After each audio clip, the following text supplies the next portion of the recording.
हाँ जी, सत श्री अकाल बाई सारिਆਂ ਨੂੰ। सक्सैस ट्री पंजाब के यूट्यूब चैनल पर स्वागत है तुहाडा सारिਆਂ ਦਾ। ਇੰਨੀ ਕੁ ਜਾਣਕਾਰੀ ਸਾਰਿਆਂ ਨੂੰ ਹੈਗੀ ਹੈ कि जनवरी महीने ਸਾਡੇ कुछ इंपोर्टेंट एग्जाम्स होण जा रहे ने। मतलब ਜਦੋਂ ਸਾਡੇ ਕੋਲ ਦੀਵਾਲੀ ਤੋਂ ਬਾਅਦ ਖੁੱਲਾ ਸਮਾਂ ਸੀ ਉਦੋਂ ਆਪਾਂ 1.5 ਪੌਣੇ 2 ਮਹੀਨੇ ਦਾ ਸਮਾਂ ਲਾ ਕੇ YouTube ਤੇ ਪੂਰੀ ਪ੍ਰੈਕਟਿਸ ਕੀਤੀ ਹੈ। ਮੈਥ ਉਹਦੇ ਵਿੱਚ ਆਪਾਂ ਚੈਪਟਰ ਵਾਈਜ਼ ਰਿਵਾਈਜ਼ ਕੀਤਾ ਹੈ। पर हुण जदों साडे कोल गिणती दे दिन रह गए तो हुण अपनी तैयारी नूं उस तो भी उतले पद्धर ते लैके जाण लई एक तां आपां मिक्स क्वेश्चनस दी प्रैक्टिस करांगे जिहदे विच दो मुख मकसद अपने होणगे कि एक तां एग्जाम दे विच जिस लैवल दे सवाल देखण नूं मिलने आ वो लैवल नूं आपां मीट करिए। दूजा जिस फॉर्मेशन के सवाल जिस टाइप्स के विच सवाल ज़्यादा देखे जाने वो आप लगभग सारे के सारे टाइप्स दे विच कवर करिए। तो इस सीरीज़ दे विच जिवें पेपर दे विच मिक्स क्वेश्चनस तुसीं देखोगे एक तो बाद एक चैप्टर दे विच सवाल देखोगे उहो जिहे कुछ मिक्स क्वेश्चनस की प्रैक्टिस करांगे पर एक तरह के 3-3 4-4 सवाल। तो हर क्लास दे विच अज जिवें एक क्लास है हर क्लास दे विच मैं मैथ दे जिन्ने टाइप्स कवर करवाऊँगा उहदे विच हर टाइप के 3-3 4-4 क्वेश्चनस होणगे। तो अज तुसी प्रॉफिट लॉस के कुछ इंटरस्टिंग क्वेश्चंस देखोगे। तुसी इस तो बाद वर्क एंड वेजिस जो तुसी कमेंट सैक्शन भी कहते रहते सी कि वर्क एंड वेजिस के क्वेश्चन करने वर्क एंड वेजिस के क्वेश्चन मैं करवाऊंगा जिहदे पंजाब के पुराने पेपर का क्वेश्चन जो कि मैंने इत्थे स्टूडेंट्स ने डाउट भी कदे पुछया सीगा वो डाउट क्लीयर करवाऊंगा। पुराने पेपर का क्वेश्चन है। इस तो बिना नंबर सिस्टम के कुछ इंटरस्टिंग क्वेश्चन ने फ्रैक्शन बेस्ड क्वेश्चन ज़्यादा लैके आयागा तो अखीर ते परसेंटेज के 2-3 तरह के क्वेश्चन ने वो 5-7 क्वेश्चन करांगे। तो यह पूरे का पूरा अज का जो सैशन चलना है ये 4-5 टाइप्स के सवाल होंगे प्रॉफिट लॉस तो शुरू करके परसेंटेज से खत्म करांगे विच काफ़ी तरह के क्वेश्चन तुसीं देखोगे। तो सैशन स्टार्ट करते हैं। हिम्मत जी मार के जिन्ने स्टूडेंट जुड़ चुके हैं सैशन में बाई बन के लाइक शेयर जरूर करते जाओ। लाइक जरूर कर लो शेयर जिथे तक कर सकते बाई बन के आपकी हिम्मत जी नाल कर लो। सैशन स्टार्ट करते हैं। पहला क्वेश्चन अपना प्रॉफिट लॉस दे विच एग्जामिनर कहंदा on selling a book at 9/14 of the marked price there is a loss of 10%। Examiner कहंदा कि एक किताब नूं उहदे मार्क्ड प्राइस दे 9/14 ते वेचण नाल सानू 10% दा लॉस हुंदा है। तो कहंदा what will be the ratio of MP and CP of the book. तो उस किताब दे MP ते CP दी आपां रेशियो दसनी है। तो बच्चे सानू एग्जामिनर ने कहा कि किताब नूं किन्ने च वेचिया 9/14 ऑफ द मार्क्ड प्राइस। तो वेचिया मतलब सैलिंग प्राइस की गल हो रही है। सैलिंग प्राइस कितना है 9/14। 9/14 का मतलब कि जे MP तो 14 है तो सैलिंग प्राइस 9 है। 9/14 का मतलब 9 आउट ऑफ 14 14 दे विचों 9। तो जे MP 14 तो 9 च वेचिया पर आपां SP ते MP की रेशियो नहीं दसनी रेशियो दसनी है MP ते CP दी। तो MP तो 14 है CP चाहिए तो पहली गल तो इत्थे क्लीयर होगी कि भाई जे MP 14 है मतलब 7 का मल्टीपल है तो साडा CP 7 का मल्टीपल आऊगा।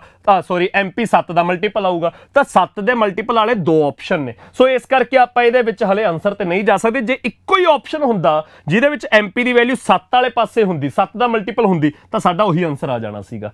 हुण 2 ऑप्शन करके सानू CP कड्ढना पऊगा। CP निकलूगा SP तो कि भाई SP 9 है जदों 10% का लॉस है तो बच्चे 10% की फ्रैक्शन होंदी है 1/10।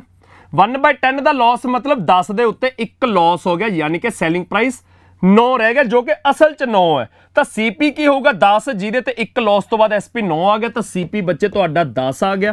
तो MP ते CP की रेशियो तुहाडी की आ गई MP ते CP की रेशियो आ गई 7/5। तो इस क्वेश्चन का आंसर बच्चे तुहाडा आ जाऊगा D ऑप्शन 7/5।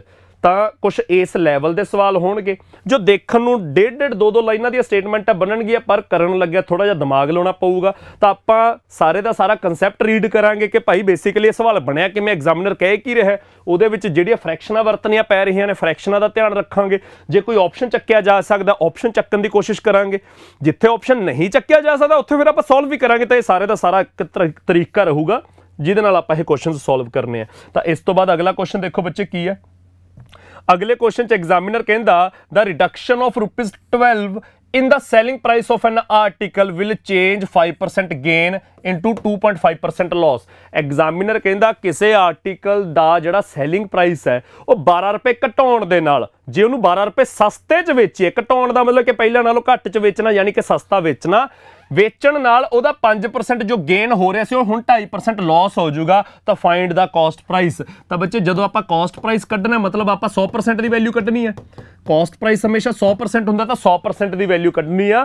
एग्जामिनर कहंदा कि किसी ਵਸਤੂ ਨੂੰ ਕਿਸੇ ਸਮਾਨ ਨੂੰ ਜੇ ਪਹਿਲਾਂ ਨਾਲੋਂ 12 ਰੁਪਏ ਘੱਟ ਰੇਟ 'ਚ ਵੇਚੀਏ ਤਾਂ 5% ਗੇਨ ਜੋ ਹੋ ਰਿਹਾ ਸੀ ਹੁਣ 2.5% ਲਾਸ ਹੋ ਜਾਊਗਾ। ਤਾਂ 5% ਗੇਨ ਦਾ ਮਤਲਬ 100 ਤੋਂ 5 ਗਾਹਾਂ, 2.5% ਲਾਸ ਦਾ ਮਤਲਬ 100 ਤੋਂ 2.5 ਪਿੱਛੇ। ਤਾਂ ਪਰਸੈਂਟੇਜ 'ਚ ਕਿੰਨਾ ਘਟ ਗਏ? ਪਰਸੈਂਟੇਜ ਦੇ ਵਿੱਚ 5 ਗਾਹਾਂ ਤੋਂ 2.5 ਪਿੱਛੇ ਆ ਗਏ, ਮਤਲਬ 7.5% ਘਟ ਗਏ। ਤਾਂ ਪਰਸੈਂਟੇਜ ਦੇ ਵਿੱਚ 7.5% ਥੱਲੇ ਡਿੱਗ ਗਏ ਤੇ ਉਹ ਰੁਪੀਸ ਦੇ ਵਿੱਚ ਕਿਹਦੇ ਕਰਕੇ ਡਿੱਗੇ? ਰੁਪੀਸ ਦੇ ਵਿੱਚ ਉਹ 12 ਰੁਪਏ ਘੱਟ ਤੇ ਵੇਚਣ ਕਰਕੇ। ਤਾਂ ਇਹਦਾ ਮਤਲਬ 7.5% ਦੀ ਵੈਲਿਊ 12 ਰੁਪਏ ਹੈ। ਤਾਂ ਇਹਨੂੰ ਆਪਾਂ ਕਰਾ ਕੇ 100% ਤੇ ਲੈ ਕੇ ਜਾਣਾ। ਤਾਂ ਕੁਝ ਸਟੂਡੈਂਟਾਂ ਦੇ ਮੂਹਰੇ ਤਾਂ ਇਹ ਮਸਲਾ ਇਹ ਹੋ ਗਿਆ ਵੀ ਭਾਈ ਜੇ 7.5% ਦੀ ਵੈਲਿਊ 12 ਹੈ ਤਾਂ 7.5 ਨਾਲ ਡਿਵਾਈਡ ਕਰ ਦਿਓ, 1% ਕੱਢ ਲਓ, 7.5 ਨਾਲ ਡਿਵਾਈਡ ਕਰਨ ਲੱਗ ਜਾਣਗੇ ਕੁਝ ਸਟੂਡੈਂਟ। ਪਰ ਕੁਝ ਸਟੂਡੈਂਟ ਕੀ ਕਰਨਗੇ ਕਿ ਭਾਈ 7.5% ਆਪਣੇ ਆਪ 'ਚ ਕੀ ਹੈ? 15/2 ਹੈ। ਇਹ 15/2 ਹੈ ਤਾਂ 1% ਕੱਢਣ ਦੇ ਲਈ ਤੁਸੀਂ 15/2 ਨਾਲ ਡਿਵਾਈਡ, ਤਾਂ 15 ਥੱਲੇ 2 ਉੱਪਰ ਚੱਲ ਜੂਗਾ। ਤਾਂ ਜਿਹੜਾ 7.5 ਉਹਨੂੰ ਬੇਸਿਕਲੀ 15/2 ਲਿਖਿਆ ਜਾ ਸਕਦਾ ਹੈਗਾ। ਤਾਂ 1% ਦੀ ਵੈਲਿਊ ਕੀ ਆ ਗਈ ਬੱਚੇ? 1% ਦੀ ਵੈਲਿਊ ਆ ਗਈ ਤੁਹਾਡੀ 12 ਤੇ 15 ਆ ਗਿਆ 4/5 ਇੰਟੂ 2 ਕਰਕੇ 8/5। ਤਾਂ 1% ਦੀ ਵੈਲਿਊ 8/5 ਹੈ। ਤਾਂ CP ਤੁਹਾਡਾ ਹਮੇਸ਼ਾ 100%। ਤਾਂ 100% ਦੀ ਵੈਲਿਊ 8/5 ਦਾ 100 ਗੁਣਾ 160 ਰੁਪਏ। ਤਾਂ ਇਸ ਕੁਐਸਚਨ ਦਾ ਆਨਸਰ ਤੁਹਾਡਾ ਆ ਜਾਊਗਾ 160 ਰੁਪਏ, ਕਿਉਂਕਿ CP ਕੱਢਣਾ ਸੀਗਾ। ਹੁਣ ਇਸ ਕੁਐਸਚਨ 'ਚ ਐਗਜ਼ਾਮੀਨਰ ਹੋਰ ਕੀ ਕਰ ਸਕਦਾ? ਐਗਜ਼ਾਮੀਨਰ ਤੁਹਾਨੂੰ ਇਨੀਸ਼ੀਅਲ ਸੈਲਿੰਗ ਪ੍ਰਾਈਸ ਪੁੱਛ ਸਕਦਾ। ਇਨੀਸ਼ੀਅਲ ਸੈਲਿੰਗ ਪ੍ਰਾਈਸ ਕਿਹੜਾ ਹੋ ਗਿਆ? 5% ਗੇਨ ਨਾਲ। ਤਾਂ ਉਹਦੇ ਵਿੱਚ ਜੇ ਤੁਸੀਂ CP ਕੱਢਿਆ 160 ਰੁਪਏ ਤਾਂ ਉਹਦੇ ਤੇ 5% ਗੇਨ ਲਾ ਦਿਓ, 168 ਰੁਪਏ ਬਣ ਜਾਊਗਾ। ਜਾਂ ਫਿਰ ਤੁਸੀਂ 5% ਗੇਨ ਦਾ ਮਤਲਬ ਹੁੰਦਾ ਸੈਲਿੰਗ ਪ੍ਰਾਈਸ 105%, ਜਾਂ ਫਿਰ ਤੁਸੀਂ ਸਿੱਧਾ 105% ਕੱਢ ਲਓ। ਜਦੋਂ 1% ਦੀ ਵੈਲਿਊ 8/5 ਆ ਗਈ ਤਾਂ 105% ਹੋ ਜਾਊਗਾ 8/5 ਦਾ 105, 8 ਗੁਣਾ 21, 168 ਰੁਪਏ। ਤਾਂ ਐਗਜ਼ਾਮੀਨਰ ਇਹਦੇ ਵਿੱਚ ਕੁਝ ਵੀ ਪੁੱਛ ਸਕਦਾ, ਅਕੋਰਡਿੰਗਲੀ ਆਨਸਰ ਕਰਨਾ ਹੈ। ਇੱਥੇ ਐਗਜ਼ਾਮੀਨਰ ਨੇ ਕਾਸਟ ਪ੍ਰਾਈਸ ਪੁੱਛਿਆ ਤਾਂ 100% ਕੱਢ ਲਿਆ। ਇਨੀਸ਼ੀਅਲ ਸੈਲਿੰਗ ਪ੍ਰਾਈਸ ਪੁੱਛਿਆ ਹੁੰਦਾ ਤਾਂ 5% ਪ੍ਰੋਫਿਟ ਤੇ ਕੱਢ ਲੈਣਾ ਸੀ। ਨਿਊ ਸੈਲਿੰਗ ਪ੍ਰਾਈਸ ਪੁੱਛਿਆ ਹੁੰਦਾ ਤਾਂ 2.5% ਲਾਸ ਤੇ ਵੀ ਕੱਢ ਲੈਣਾ ਸੀ। ਐਗਜ਼ਾਮੀਨਰ ਕੁਝ ਵੀ ਪੁੱਛ ਸਕਦਾ, ਅਕੋਰਡਿੰਗਲੀ ਆਪਾਂ ਇਹਦਾ ਆਨਸਰ ਕਰਾਂਗੇ। ਤਾਂ ਇਹ ਕੁਐਸਚਨ ਹੋ ਗਿਆ ਬੱਚੇ। ਅਗਲਾ ਕੁਐਸਚਨ ਕੀ ਹੈ? ਅ ਮੈਨ ਬਾਇਜ਼ ਸਮ ਆਰਟੀਕਲਸ ਐਟ ₹P ਪਰ ਡਜ਼ਨ। ਕਹਿੰਦੇ ਕੁਝ ਬੰਦੇ ਨੇ ਕੁਝ ਸਮਾਨ ਖਰੀਦਿਆ। ਕਿਵੇਂ ਖਰੀਦਿਆ? ਮੰਨ ਲਓ ਸੰਤਰੇ ਖਰੀਦੇ। ਕਿਵੇਂ ਖਰੀਦੇ? ₹P ਪਰ ਡਜ਼ਨ। ਦਰਜਨ ਸੰਤਰੇ, ਯਾਨੀ ਕਿ 12 ਸੰਤਰੇ ਖਰੀਦੇ। ਕਿਲੋਆਂ ਦੇ ਭਾਅ ਨਹੀਂ ਖਰੀਦੇ, ਦਰਜਨ ਦੇ ਭਾਅ ਖਰੀਦੇ। ₹P ਪਰ ਡਜ਼ਨ ਦੇ ਹਿਸਾਬ ਨਾਲ ਮਤਲਬ 12 ਸੰਤਰੇ ਉਹਨੇ P ਦੇ ਵਿੱਚ ਖਰੀਦੇ। ਤੇ ਸੈਲਸ ਆਲ ਆਫ them, ਸਾਰੇ ਦੇ ਸਾਰੇ ਵੇਚਤੇ ₹P ਪਰ 8 ਪਰ ਸੰਤਰਾ। ਇੱਕ ਸੰਤਰਾ ₹P/8 ਤੇ ਵੇਚਤਾ। ਤਾਂ ਇਹ ਸਾਰੇ ਲੈਣ ਦੇਣ ਦੇ ਵਿੱਚ ਉਹਦਾ ਪ੍ਰੋਫਿਟ ਪਰਸੈਂਟ ਕੱਢਣਾ। ਤਾਂ ਬੱਚੇ ਪ੍ਰੋਫਿਟ ਪਰਸੈਂਟ ਲਈ ਸਾਨੂੰ ਪਹਿਲਾਂ ਪ੍ਰੋਫਿਟ ਪਤਾ ਹੋਣਾ ਚਾਹੀਦਾ ਕਿ ਭਾਈ ਕਿੰਨੇ 'ਚ ਖਰੀਦੇ, ਕਿੰਨੇ 'ਚ ਵੇਚੇ। ਜਿੰਨਾ ਵੱਧ ਓਨਾ ਪ੍ਰੋਫਿਟ। ਤੇ ਪਰਸੈਂਟੇਜ ਦੇ ਵਿੱਚ ਕੱਢਣਾ ਹੈ ਤਾਂ ਇਹਦਾ ਮਤਲਬ ਜਿੰਨਾ ਵੱਧ ਉਹ ਤਾਂ ਪ੍ਰੋਫਿਟ ਆ, ਉਹਨੂੰ CP ਦੇ ਉੱਤੇ ਕੈਲਕੂਲੇਟ ਕਰਕੇ ਪ੍ਰੋਫਿਟ ਆ ਜਾਊਗਾ। ਤਾਂ ਬੱਚੇ ਇੱਥੇ ਦੇਖੋ CP ਕੀ ਹੈ। ਤਾਂ ਇਸ ਕੁਐਸਚਨ 'ਚ CP ਹੈ P ਪਰ ਇਹ ਜਿਹੜਾ P CP ਹੈ ਇਹ ਕਿਹਦਾ ਹੈਗਾ? ਇਹ 12 ਸੰਤਰਿਆਂ ਦਾ। ਤੇ SP ਕੀ ਹੈ? SP ਹੈ ਬੱਚੇ P/8।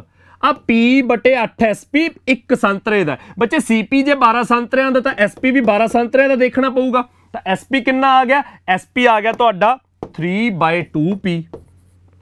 ਤਾਂ ਰੇਸ਼ੋ ਲੈਣੀ ਹੈ ਤਾਂ P ਨਾਲ P ਕੱਟਿਆ ਗਿਆ। ਤਾਂ ਰੇਸ਼ੋ 'ਚ ਕੀ ਆ ਗਿਆ? 1:3/2 ਜਾਂ ਫਿਰ 2:3। ਤਾਂ CP ਤੇ SP ਦੀ ਰੇਸ਼ੋ ਆ ਗਈ ਤੁਹਾਡੀ 2:3। ਤਾਂ ਉਹਦੇ ਵਿੱਚ ਤੁਸੀਂ ਸਿੱਧਾ ਦੇਖੋ ਕਿ 1 ਰੁਪਏ ਦਾ ਪ੍ਰੋਫਿਟ ਹੋ ਗਿਆ 2 ਦੇ ਉੱਤੇ।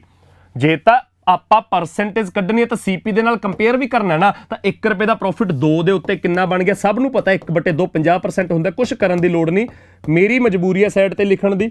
ਤੁਹਾਡਾ 50% ਪ੍ਰੋਫਿਟ ਹੋ ਗਿਆ। ਤਾਂ ਇਸ ਕੁਐਸਚਨ ਦਾ ਆਨਸਰ ਤੁਹਾਡਾ ਆਜੂ C ਆਪਸ਼ਨ 50%। ਤਾਂ ਕੁਝ ਇਸ ਤਰ੍ਹਾਂ ਤੁਹਾਡੇ ਕੁਐਸਚਨਸ ਪੁੱਛੇ ਜਾ ਸਕਦੇ ਆ। ਕੁਐਸਚਨ ਦੀ ਸਟੇਟਮੈਂਟ ਕਿਹੋ ਜੀ ਫਾਰਮੂਲੇਟ ਹੋ ਰਹੀ ਹੈ, ਸਭ ਤੋਂ ਜ਼ਿਆਦਾ ਧਿਆਨ ਅੱਜ ਦੇ ਸੈਸ਼ਨ ਦੇ ਵਿੱਚ ਇਸੇ ਚੀਜ਼ ਤੇ ਦੇਣਾ ਹੈ ਕਿ ਭਾਈ ਐਗਜ਼ਾਮੀਨਰ ਸਵਾਲ ਫਾਰਮੂਲੇਟ ਕਿਵੇਂ ਕਰ ਰਿਹਾ ਹੈ। ਐਗਜ਼ਾਮੀਨਰ ਛੋਟੀ ਤੋਂ ਛੋਟੀ ਕਿਹੜੀ ਬਰੀਕ 'ਚ ਇੱਕ ਬਰੀਕੀ 'ਚ ਕੋਈ ਚੀਜ਼ ਲਿਖ ਰਿਹਾ ਜਿਹਦਾ ਅਸੀਂ ਧਿਆਨ ਰੱਖਣਾ ਹੈਗਾ। ਬਸ ਇੱਥੇ ਸਾਰੀ ਗੱਲ ਹੈ। ਪੇਪਰ ਦੇ ਵਿੱਚ ਜਿਹੜੇ ਸਟੂਡੈਂਟਸ ਨਾਲ ਇਹ ਮਤਲਬ ਮਸਲਾ ਹੋ ਜਾਂਦਾ ਕਿ ਸਰ ਸਟੇਟਮੈਂਟ ਸੌਖੀ ਸੀ, ਘਰੇ ਆ ਕੇ ਹੋ ਗਿਆ, ਕਰ ਲਿਆ, ਪੇਪਰ 'ਚ ਨਹੀਂ ਹੋਇਆ ਹੈਗਾ। ਤਾਂ ਪੇਪਰ 'ਚ ਤਾਂ ਹੀ ਨਹੀਂ ਹੁੰਦਾ ਕਿ ਅਸੀਂ ਕੋਈ ਬਰੀਕ ਚੀਜ਼ਾਂ ਮਿਸ ਕਰ ਜਾਂਦੇ ਆ।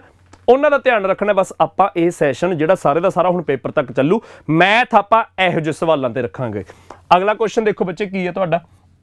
ਅਗਲਾ ਕੁਐਸਚਨ ਹੈ ਐਗਜ਼ਾਮੀਨਰ ਕਹਿੰਦਾ if the selling price of N article is doubled. ਇਹ ਬਹੁਤ ਇੰਟਰਸਟਿੰਗ ਕੁਐਸਚਨ ਹੈ। एग्जामिनर कहते एक समान असीं वेचिया सी, ਉਹਦਾ कुछ सैलिंग प्राइस सी, जे ਉਹਦਾ सैलिंग प्राइस दुगना कर दीए then होगा कि it's loss percent is converted into equal profit percent. तो मतलब पहला लॉस परसेंट हो रहा सीगा, पहला लॉस हो रहा सी कुछ परसेंट का, कहते जे ਉਹਦਾ सैलिंग प्राइस दुगना कर दीए तो ਉਹ पहला जिन्ना लॉस परसेंट सी हुण उन्ना ही प्रॉफिट परसेंट होने लग जूगा। So what is the loss percent of the article. इस क्वेश्चन च होर कुछ नहीं दिता होया, कोई वैल्यू नहीं दी, बस एक चीज़ दुगनी करन नूं कहा। एग्जामिनर कहता भी मान लो कोई चीज़ पहला लॉस दे विच ही, सानू नहीं पता किन्ने परसेंट लॉस दे विच ही, लॉस दे विच ही जिन्ना भी सैलिंग प्राइस बनया, लॉस का मतलब सैलिंग प्राइस 100% तो हेठा बनया होगा, क्योंकि जिन्ने भी परसेंट का लॉस होया वो 100 च माइनस होकर सैलिंग प्राइस आऊगा। तो कहते जे सैलिंग प्राइस दुगना कर दीए तो जिन्ना पहला लॉस परसेंट से जिन्ना 100 तो पिछे से उन्ना 100 तो गाहां डिग जाएंगे जाके, तो लॉस परसेंट ते प्रॉफिट परसेंट बराबर ने। तो बच्चे पहला सैलिंग प्राइस की है जदों तुहाडा लॉस होया, दूजा सैलिंग प्राइस की है जदों तुहाडा प्रॉफिट होया। एग्जामिनर कहता कि आ सैलिंग प्राइस तो परला सैलिंग प्राइस की है दुगना करके आया, सैलिंग प्राइस तूं दुगना करता तो जिन्ना पहला लॉस परसेंट सी उन्ना ही हुण प्रॉफिट परसेंट है। तो असीं लॉस परसेंट ते प्रॉफिट परसेंट नूं ए परसेंट मान लीए।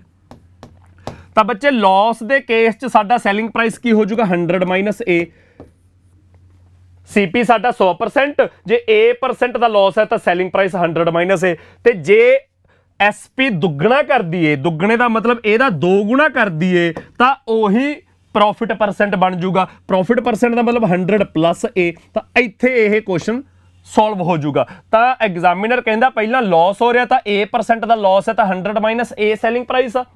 एग्जामिनर कहता जो उन्होंने दुगना कर दिए तो उही हुण ओना प्रॉफिट परसेंट बन जू, तो 100 प्लस ए प्रॉफिट के वेले आपां 100 दे विच प्रॉफिट जोड़ के सैलिंग प्राइस कढ़दे हैं। तो यह बन गया बच्चे तुहाडा 200 plus 2a is equal to 100, sorry minus 2a आऊगा, 100 प्लस a, तो a वाली टर्म्स एक पासे 3a इज इक्वल टू 100, इधर माइनस हो गया 100। जे बच्चे 3a की वैल्यू 100 है तो a आ गया तुहाडा 100/3, दैट इज 33/3%।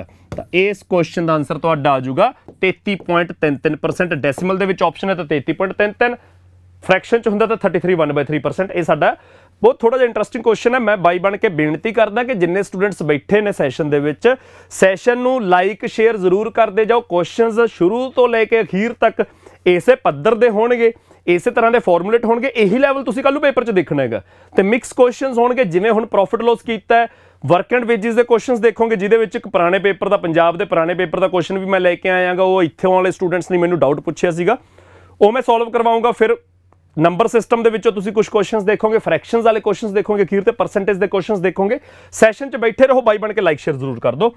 अगला क्वेश्चन की आ, एग्जामिनर कहता Ram and Shyam undertook work for 5600 रुपए। राम ते श्याम ने रल के एक काम 5600 रुपए च ठेका चक लिया भी असीं निबेड़ना कि सानूं 5600 रुपए दे दिओ। ਉਹ ਕਹਿੰਦੇ ਰਾਮ ਕੱਲਾ can do the work in 5 days, Ram ਕੱਲਾ ਉਸ ਕੰਮ ਨੂੰ 5 ਦਿਨਾਂ ਚ ਕਰ ਸਕਦਾ ਹੈ। ਵੇਅਰ ਐਜ਼ ਸ਼ਾਮ alone can do this work in 9 days, ਸ਼ਾਮ ਕੱਲਾ ਉਸ ਕੰਮ ਨੂੰ 9 ਦਿਨਾਂ ਚ ਕਰ ਸਕਦਾ ਹੈ। ਕੱਲੇ ਕੱਲੇ ਦੱਸਤੇ ਐਗਜ਼ਾਮੀਨਰ ਨੇ ਵੀ ਭਾਈ ਰਾਮ ਕੱਲਾ ਉਸ ਕੰਮ ਨੂੰ 5 ਦਿਨਾਂ ਚ ਕਰ ਦੂ, ਜੇ ਸ਼ਾਮ ਕੱਲਾ ਕਰੇ ਤਾਂ ਕੰਮ ਨੂੰ 9 ਦਿਨਾਂ ਚ ਕਰੂਗਾ, ਪਰ ਕੰਮ ਇਕੱਠਿਆਂ ਨੇ ਕਰਨਾ ਤਾਂ ਹੀ 5600 ਰੁਪਏ ਚ ਉਹਨਾਂ ਨੇ ਠੇਕਾ ਚੱਕਿਆ। ਉਹ ਕਹਿੰਦੇ ਇਫ ਦੇ ਵਰਕ ਟੁਗੇਦਰ, ਜੇ ਉਹ ਇਕੱਠੇ ਕੰਮ ਕਰਨ, then what will be the difference in the amounts they receive. तो जिन्ना 5600 रुपए दे विचों राम ते शाम नूं पैसा मिलना उहदे विच डिफरेंस दसना है। मैं उम्मीद करदा यह बहुत सौखा क्वेश्चन है, काफ़ी बच्चों ने नाल सॉल्व करना शुरू किया होगा। मैं वर्क एंड वेजिज के मामले च एक गल दस दिना, जिहड़े बच्चे घट्टो घट्ट मेरे को माड़ा मोटा टाइम एंड वर्क पढ़े ने, टाइम एंड वर्क दे विच आपां टोटल वर्क टॉफियां मान लैंदे आ ते आपां फिर वो टॉफियां खवाउने आंगे। बच्चे वर्क एंड वेजिज के मामले च वेजिज जदों कोई काम पैसों के बदले करना है तो पैसे फिर काम करने वाले बंदियां दे विच वंडे जाते हैं वो पैसे, तो पैसे हमेशा याद रखना है कि किहड़ी रेशो च वंडे जाणगे।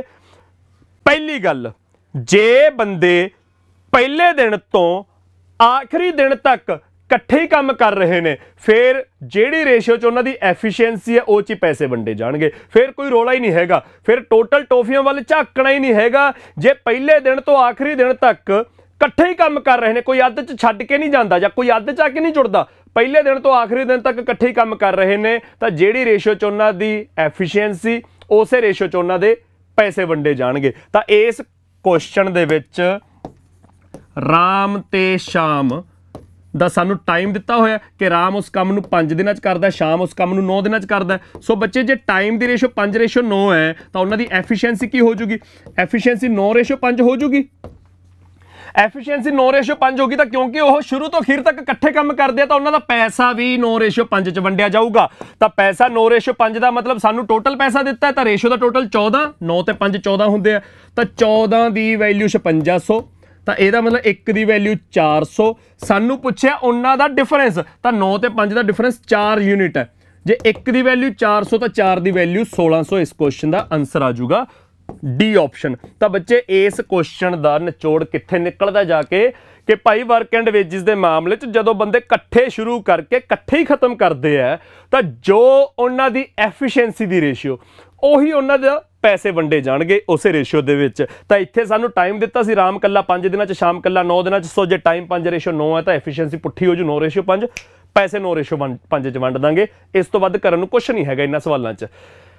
एक होर गल दस देना जो कि मैं क्वेश्चन नहीं लेके आया कि जे वो कट्ठे ना शुरू करन जां कट्ठे शुरू कर लैण, कोई पहला छड्ड जे, कोई अखीर तक जावे, कोई विच छड्ड जे, तां उन्हां सवालां च तुसीं जिहड़ा टोटल वर्क टोटल टॉफियां मन लैंदे हो वो टोटल टॉफियां चों जिन्नियां राम ने खाधी जिन्नियां शाम ने खाधी उस रेशो च वंडिया जाऊगा। इत्थे क्योंकि उन्हां दी एक दिन दी एफिशिएंसी 9:5 है तो धुर तक 9:5 ही रहनी है। सो 9:5 च टॉफियां वंडतियां। एक दिन की एफिशिएंसी ही अखीर तक रहनी है 9:5 तो एफिशिएंसी च वंडतियां। पर जे कोई अद्ध चो जुड़े जां अद्ध चो छड्ड जे तो टोटल टॉफियां जिन्नियां जिन्नियां खाधियां उस रेशो च पैसा वंडिया जाऊगा। ये भी ध्यान च रखना हैगा। आ सिंपल क्वेश्चन ने बहुत सौखे तरीके नाल हो जाणगे। क्वेश्चन की है अगला, A and B undertook to a piece of work for ₹4500। A ते बी ने कोई काम चक लिया 4500 रुपए च भी भाई असीं 4500 च काम निबेड़ के मारांगे। वो कहते A alone can do it in 8 days. A कल्ला उस काम नूं 8 दिनां च करदा है। B alone in 12 days. B कल्ला उस काम नूं 12 दिनां च करदा है। अगे कहते with the assistance of C. C दी हेल्प लैके they finish the work in 4 days. A ते बी कल्ले कल्ले किन्ने समय च करदे हो सानूं क्वेश्चन च देता, कहते ए 8 दिनां च, बी 12 दिनां दे विच। पर ए बी ने जदों सी दी हेल्प लई यानी कि ए प्लस बी प्लस सी तिन्हां ने रल के काम 4 दिनां च चक के मारिया। वो कहते इस हिसाब नाल फिर वो पैसे चो सी नूं भी कुछ मिलूगा ना, क्योंकि सी दी भी हेल्प लई है तो सी नूं किन्ने रुपए मिलणगे ये दसना है। तो बच्चे पैसे मिलणगे एफिशिएंसी दी रेशियो च। एफिशिएंसी कड्डो। ए किसे काम नूं 8 दिनां च करदा है, बी उस काम नूं 12 दिनां च करदा है, सी कल्ला पता नहीं हैगा, ए प्लस बी प्लस सी उस काम नूं 4 दिनां च करदे आ। सानू सी दी एफिशिएंसी चाहिए तो सी कल्ला इत्थों निकल आऊगा। सी दा टाइम नहीं चाहिए, कल्ली एफिशिएंसी चाहिए तो जेडी रेशो च एफिशिएंसी वो उस रेशो च आपां 4500 वंड दांगे। तो बच्चे टोटल वर्क कितना आ गया 8 12 4 दा एलसीएम 24।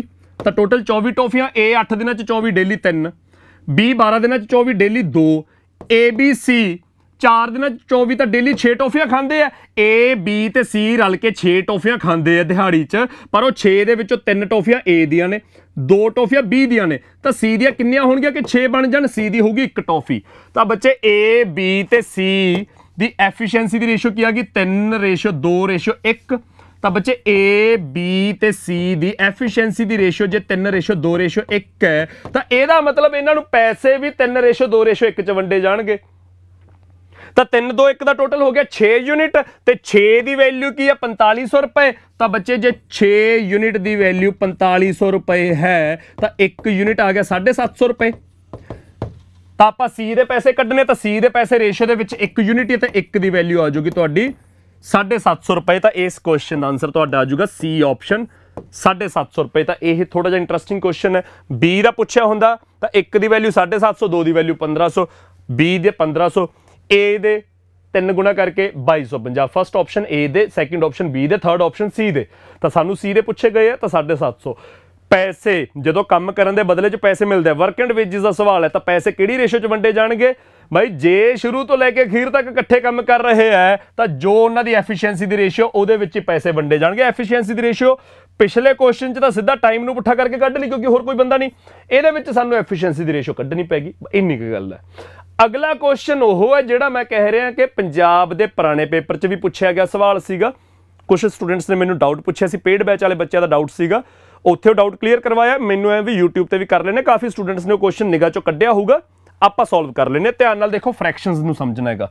एग्जामिनर कहंदा ए बी एंड सी तिन्ने जाने are employed to do a piece of work for 5290 5290 ਰੁਪਏ ਦੇ ਵਿੱਚ ਕੋਈ ਕੰਮ ਨਿਬੇੜਨਾ ਸੀ। A B ਤੇ C ਨੇ ਰਲ ਕੇ, A and B together, A ਤੇ B ਰਲ ਕੇ are supposed to do 19/23 of the work. A ਤੇ B ਰਲ ਕੇ ਕਿੰਨਾ ਕੰਮ ਕਰਦੇ ਆ? 19/23 ਆਫ ਦਾ ਵਰਕ। 19/23 ਦਾ ਮਤਲਬ ਕੀ ਹੈ?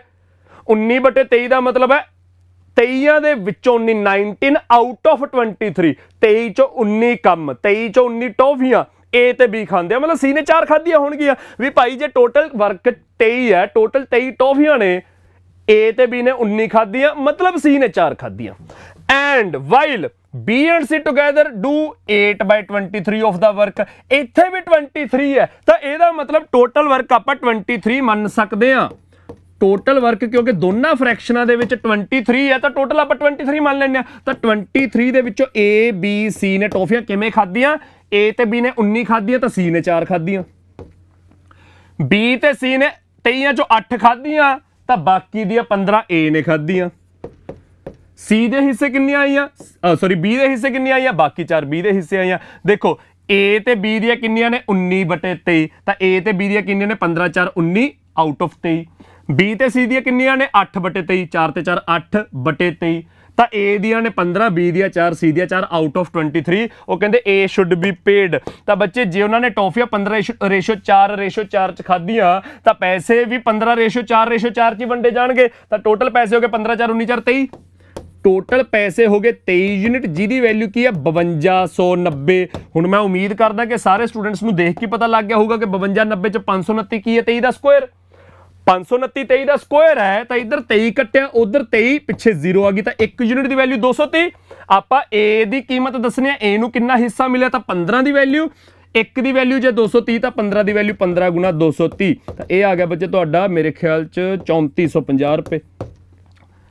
3450 ਸੈਕਿੰਡ ਆਪਸ਼ਨ। ਤਾਂ ਇਹ ਕੁਐਸਚਨ ਹੈ ਜਿਹੜਾ ਪੰਜਾਬ ਦੇ ਪੁਰਾਣੇ ਪੇਪਰ ਦਾ ਕੁਐਸਚਨ ਹੈ। ਤਾਂ ਕੁਝ ਇਸ ਤਰ੍ਹਾਂ ਧਿਆਨ ਚ ਰੱਖਣੀ ਹੈ ਗੱਲ ਕਿ ਭਾਈ ਜਿਹੜੀ ਰੇਸ਼ੀਓ ਦੇ ਵਿੱਚ ਉਹਨਾਂ ਦੀ ਐਫੀਸ਼ੀਐਂਸੀ ਆ ਉਸੇ ਰੇਸ਼ੋ 'ਚ ਪੈਸੇ ਵੰਡਾਂਗੇ, ਜਾਂ ਫਿਰ ਤੁਸੀਂ ਐਂ ਦੇਖ ਲਓ ਵੀ ਭਾਈ ਜਿਵੇਂ ਜੇ ਟੌਫੀਆਂ ਖਾਧੀਆਂ ਉਵੇਂ ਜੇ ਪੈਸੇ ਵੰਡ ਦਿਓ, ਕੋਈ ਗੱਲ ਹੈਗੀ। ਤਾਂ ਵਰਕ ਐਂਡ ਵੇਜਿਸ ਦੇ ਸਵਾਲਾਂ ਦੇ ਵਿੱਚ ਹਮੇਸ਼ਾ ਧਿਆਨ 'ਚ ਰੱਖਣਾ। ਇਹਦੇ ਨਾਲ ਨਾਲ ਆਪਾਂ ਕੁਝ ਹੋਰ ਕੁਐਸਚਨਸ ਕਰ ਦਿਆਂਗੇ। ਮੈਂ ਅਗਲੇ ਜਿਹੜੇ ਟਾਈਪਸ ਦੱਸਿਆ ਕਿ ਅੱਜ ਤੁਸੀਂ ਨੰਬਰ ਸਿਸਟਮ ਦੇ ਕੁਐਸਚਨਸ ਦੇਖੋਗੇ, ਪਰਸੈਂਟੇਜ ਦੇ ਕੁਐਸਚਨਸ ਦੇਖੋਗੇ, ਵਿੱਚ ਫਰੈਕਸ਼ਨਸ ਵਾਲੇ ਕੁਐਸਚਨਸ ਦੇਖੋਗੇ, ਉਹਨਾਂ ਵੱਲ ਜਾਣਦੇ ਆਂਗੇ। ਜਿੰਨੇ ਸਟੂਡੈਂਟਸ ਸੈਸ਼ਨ ਦੇ ਵਿੱਚ ਬੈਠੇ ਨੇ ਬਾਈ ਬਣ ਕੇ ਸੈਸ਼ਨ ਨੂੰ ਲਾਈਕ ਤੇ ਸ਼ੇਅਰ ਆਪਦੀ ਜ਼ਿੰਮੇਵਾਰੀ ਨਾਲ ਕਰਦੇ ਜਾਇਓ। ਅਗਲਾ ਕੁਐਸਚਨ ਦੇਖਦੇ ਹਾਂ। ਅਗਲਾ ਕੁਐਸਚਨ ਇੰਟਰਸਟਿੰਗ ਹੈ। ਐਗਜ਼ਾਮੀਨਰ ਕਹਿੰਦਾ which of the following is ਔਰ ਆਰ ਟਰੂ, ਕਿ ਇਹਨਾਂ ਵਿੱਚੋਂ ਕਿਹੜਾ ਸਹੀ ਹੈ। ਪਹਿਲੀ ਸਟੇਟਮੈਂਟ ਆ ਦਿੱਤੀ ਹੈ ਕਿ ਭਾਈ ਫ੍ਰੈਕਸ਼ਨ 'ਚ 1 + 2/3 ਹੈ, ਇੰਟੂ 1 + 2/5 ਹੈ, ਇੰਟੂ 1 + 2/7 ਹੈ, ਇੰਟੂ 1 + 2/9 ਹੋਊਗਾ, 1 + 2/11 ਹੋਊਗਾ, ਉੱਥੋਂ ਲੈ ਕੇ 1 + 2/997 ਤੱਕ ਇਹ ਜੋ ਵੀ ਆ ਜਾਊਗਾ ਤੇ ਮਲਟੀਪਲਾਈ ਹੋ ਰਹੇ ਨੇ। ਉਹ ਕਹਿੰਦੇ ਇਹ ਛੋਟਾ 334 ਨਾਲੋਂ। ਬੱਚੇ ਲੈਸ ਦੈਨ ਦਾ ਸਾਈਨ ਹੈ, ਲੈਸ ਦੈਨ ਦਾ ਸਾਈਨ ਹੈ ਤਾਂ 234 ਨਾਲੋਂ ਇਹ ਛੋਟਾ ਹੋਣਾ ਚਾਹੀਦਾ, ਇਹ ਕਿਹਾ ਐਗਜ਼ਾਮੀਨਰ ਨੇ। ਤੇ ਇੱਥੇ ਦੂਜਾ ਐਕਸਪ੍ਰੈਸ਼ਨ ਕਹਿੰਦੇ 15 5/8 ਮਿਕਸਡ ਫ੍ਰੈਕਸ਼ਨ ਦੇਤੀ, ਪਲੱਸ 13 3/8 ਮਾਈਨਸ 10 3/5 ਇੱਕ ਪਾਸੇ, ਲੈਸ ਦੈਨ ਦਾ ਸਾਈਨ ਪਾਤਾ 21 2/3 ਪਲੱਸ 3 1/3 ਮਾਈਨਸ 6 3/5। ਇਹ ਕਹਿੰਦੇ ਇਹਨਾਂ ਚੋਂ ਦੋਨਾਂ ਚੋਂ ਕਿਹੜਾ ਸਹੀ ਹੈ? ਓਨਲੀ 1 ਓਨਲੀ 2 ਦੋਵੇਂ ਕੋਈ ਵੀ ਨਹੀਂ। ਤਾਂ ਪਹਿਲੇ ਨੂੰ ਸੋਲਵ ਕਰਦੇ ਆ। ਤਾਂ 1 + 2/3 ਕੀ ਬਣ ਜੂਗਾ? ਫਿਰ ਉਹ ਸਾਰੇ ਇੱਕੋ ਜਿਹੇ ਨੇ। 1 + 2/5, 3 ਦੀ ਜਗ੍ਹਾ 5 ਆ ਗਿਆ, 7 ਆ ਗਿਆ, ਅਖੀਰ ਤੇ 997 ਆ ਗਿਆ। ਤਾਂ ਇਹਨੂੰ ਸੋਲਵ ਕਰਦੇ ਆ। 1 + 2/3 ਕੀ ਬਣ ਗਿਆ ਬੱਚੇ ਤੁਹਾਡਾ? 1 + 2/3 ਹੋ ਗਿਆ ਤੁਹਾਡਾ। ਥੋੜਾ ਜਿਹਾ ਹੋਰ ਉੱਪਰ ਸਪੇਸ ਥੱਲੇ ਚਾਹੀਦੀ ਹੋਊਗੀ ਆਪਾਂ ਨੂੰ ਬੱਚੇ। 1 + 2/3 ਹੋ ਗਿਆ ਤੁਹਾਡਾ 5/3। ਇੰਨੀ ਗੱਲ ਸਮਝ ਆ ਗਈ। ਫਿਰ ਜਿਹੜਾ 1 + 2/5 ਹੈ ਉਹ ਹੋ ਜਾਊਗਾ 7/5। 1 + 2/5 ਹੈ ਜਿਹੜਾ ਉਹ ਹੋ ਜਾਊਗਾ 7/5। 7/5। ਤਾਂ ਅਸੀਂ ਜੇ ਕੋਈ ਨਿਚੋੜ ਜਾਂ ਕੱਢੀਏ ਵੀ ਇਹ ਬਣ ਕੀ ਰਿਹਾ? 1 + 2/3 ਕੀ ਬਣ ਰਿਹਾ ਹੈਗਾ? 1 + 2/3 ਬਣ ਰਿਹਾ ਉੱਪਰ 2 + 3 5, ਉੱਪਰ ਆ ਰਿਹਾ 2 + 3 5, ਥੱਲੇ ਆ ਰਿਹਾ ਆਹੀ 3। ਤਾਂ 1 + 2/5 ਕੀ ਬਣ ਰਿਹਾ? ਉੱਪਰ ਆ ਰਿਹਾ 5 ਤੇ 2 7, ਥੱਲੇ ਆਹੀ 5। ਤਾਂ ਇਹਦਾ ਬਣ ਜੂਗਾ 1 + 2/7 ਦਾ ਉੱਪਰ ਆ ਜੂਗਾ 9, ਥੱਲੇ ਉਹੀ 7। ਤਾਂ ਇਹਦਾ ਨਿਚੋੜ ਨਿਕਲ ਰਿਹਾ ਹੈਗਾ ਬੱਚੇ 5/3 ਇੰਟੂ 7/5 ਇੰਟੂ ਹੋ ਜੂਗਾ 9/7 ਇੰਟੂ ਹੋ ਜੂਗਾ 11/9। ਇਸ ਤਰ੍ਹਾਂ ਕਰਦੇ ਕਰਦੇ ਕਰਦੇ ਅਖੀਰ ਤੇ ਕੀ ਆ ਜੂਗਾ? ਉੱਪਰ ਹੋ ਜੂਗਾ 999, ਥੱਲੇ ਹੋ ਜੂਗਾ 997। ਤਾਂ ਜੇ ਆਪਾਂ ਦੇਖੀਏ ਤਾਂ ਬੱਚੇ ਆ 5 ਤੇ ਆ 5 ਕੈਂਸਲ, 7 ਤੇ 7 ਕੈਂਸਲ, 9 ਤੇ 9 ਕੈਂਸਲ, 11 ਤੇ 11 ਕੈਂਸਲ, ਆ ਕਰਦੇ ਕਰਦੇ 997 ਤੱਕ ਕੱਟਿਆ ਜਾਊਗਾ। ਪਹਿਲੇ ਦਾ 3 ਬਚ ਜੂਗਾ, ਆਖਰੀ ਦਾ 999 ਬਚ ਜੂਗਾ। ਤਾਂ 999 ਬਟਾ 3 ਕਿੰਨਾ ਹੋ ਗਿਆ 333। ਤਾਂ ਆ ਸਾਰਾ ਐਕਸਪ੍ਰੈਸ਼ਨ ਸੋਲਵ ਕਰਕੇ ਆ ਗਿਆ 333। ਐਗਜ਼ਾਮੀਨਰ ਕਹਿੰਦਾ ਦਿਸ ਇਜ਼ ਲੈਸ ਦੈਨ 334, ਬਿਲਕੁਲ ਠੀਕ ਹੈ ਬਾਈ, ਇਹ ਤਾਂ 333 ਇਜ਼ ਲੈਸ ਦੈਨ 334। ਤਾਂ ਪਹਿਲਾ ਐਕਸਪ੍ਰੈਸ਼ਨ ਬਿਲਕੁਲ ਠੀਕ ਆ।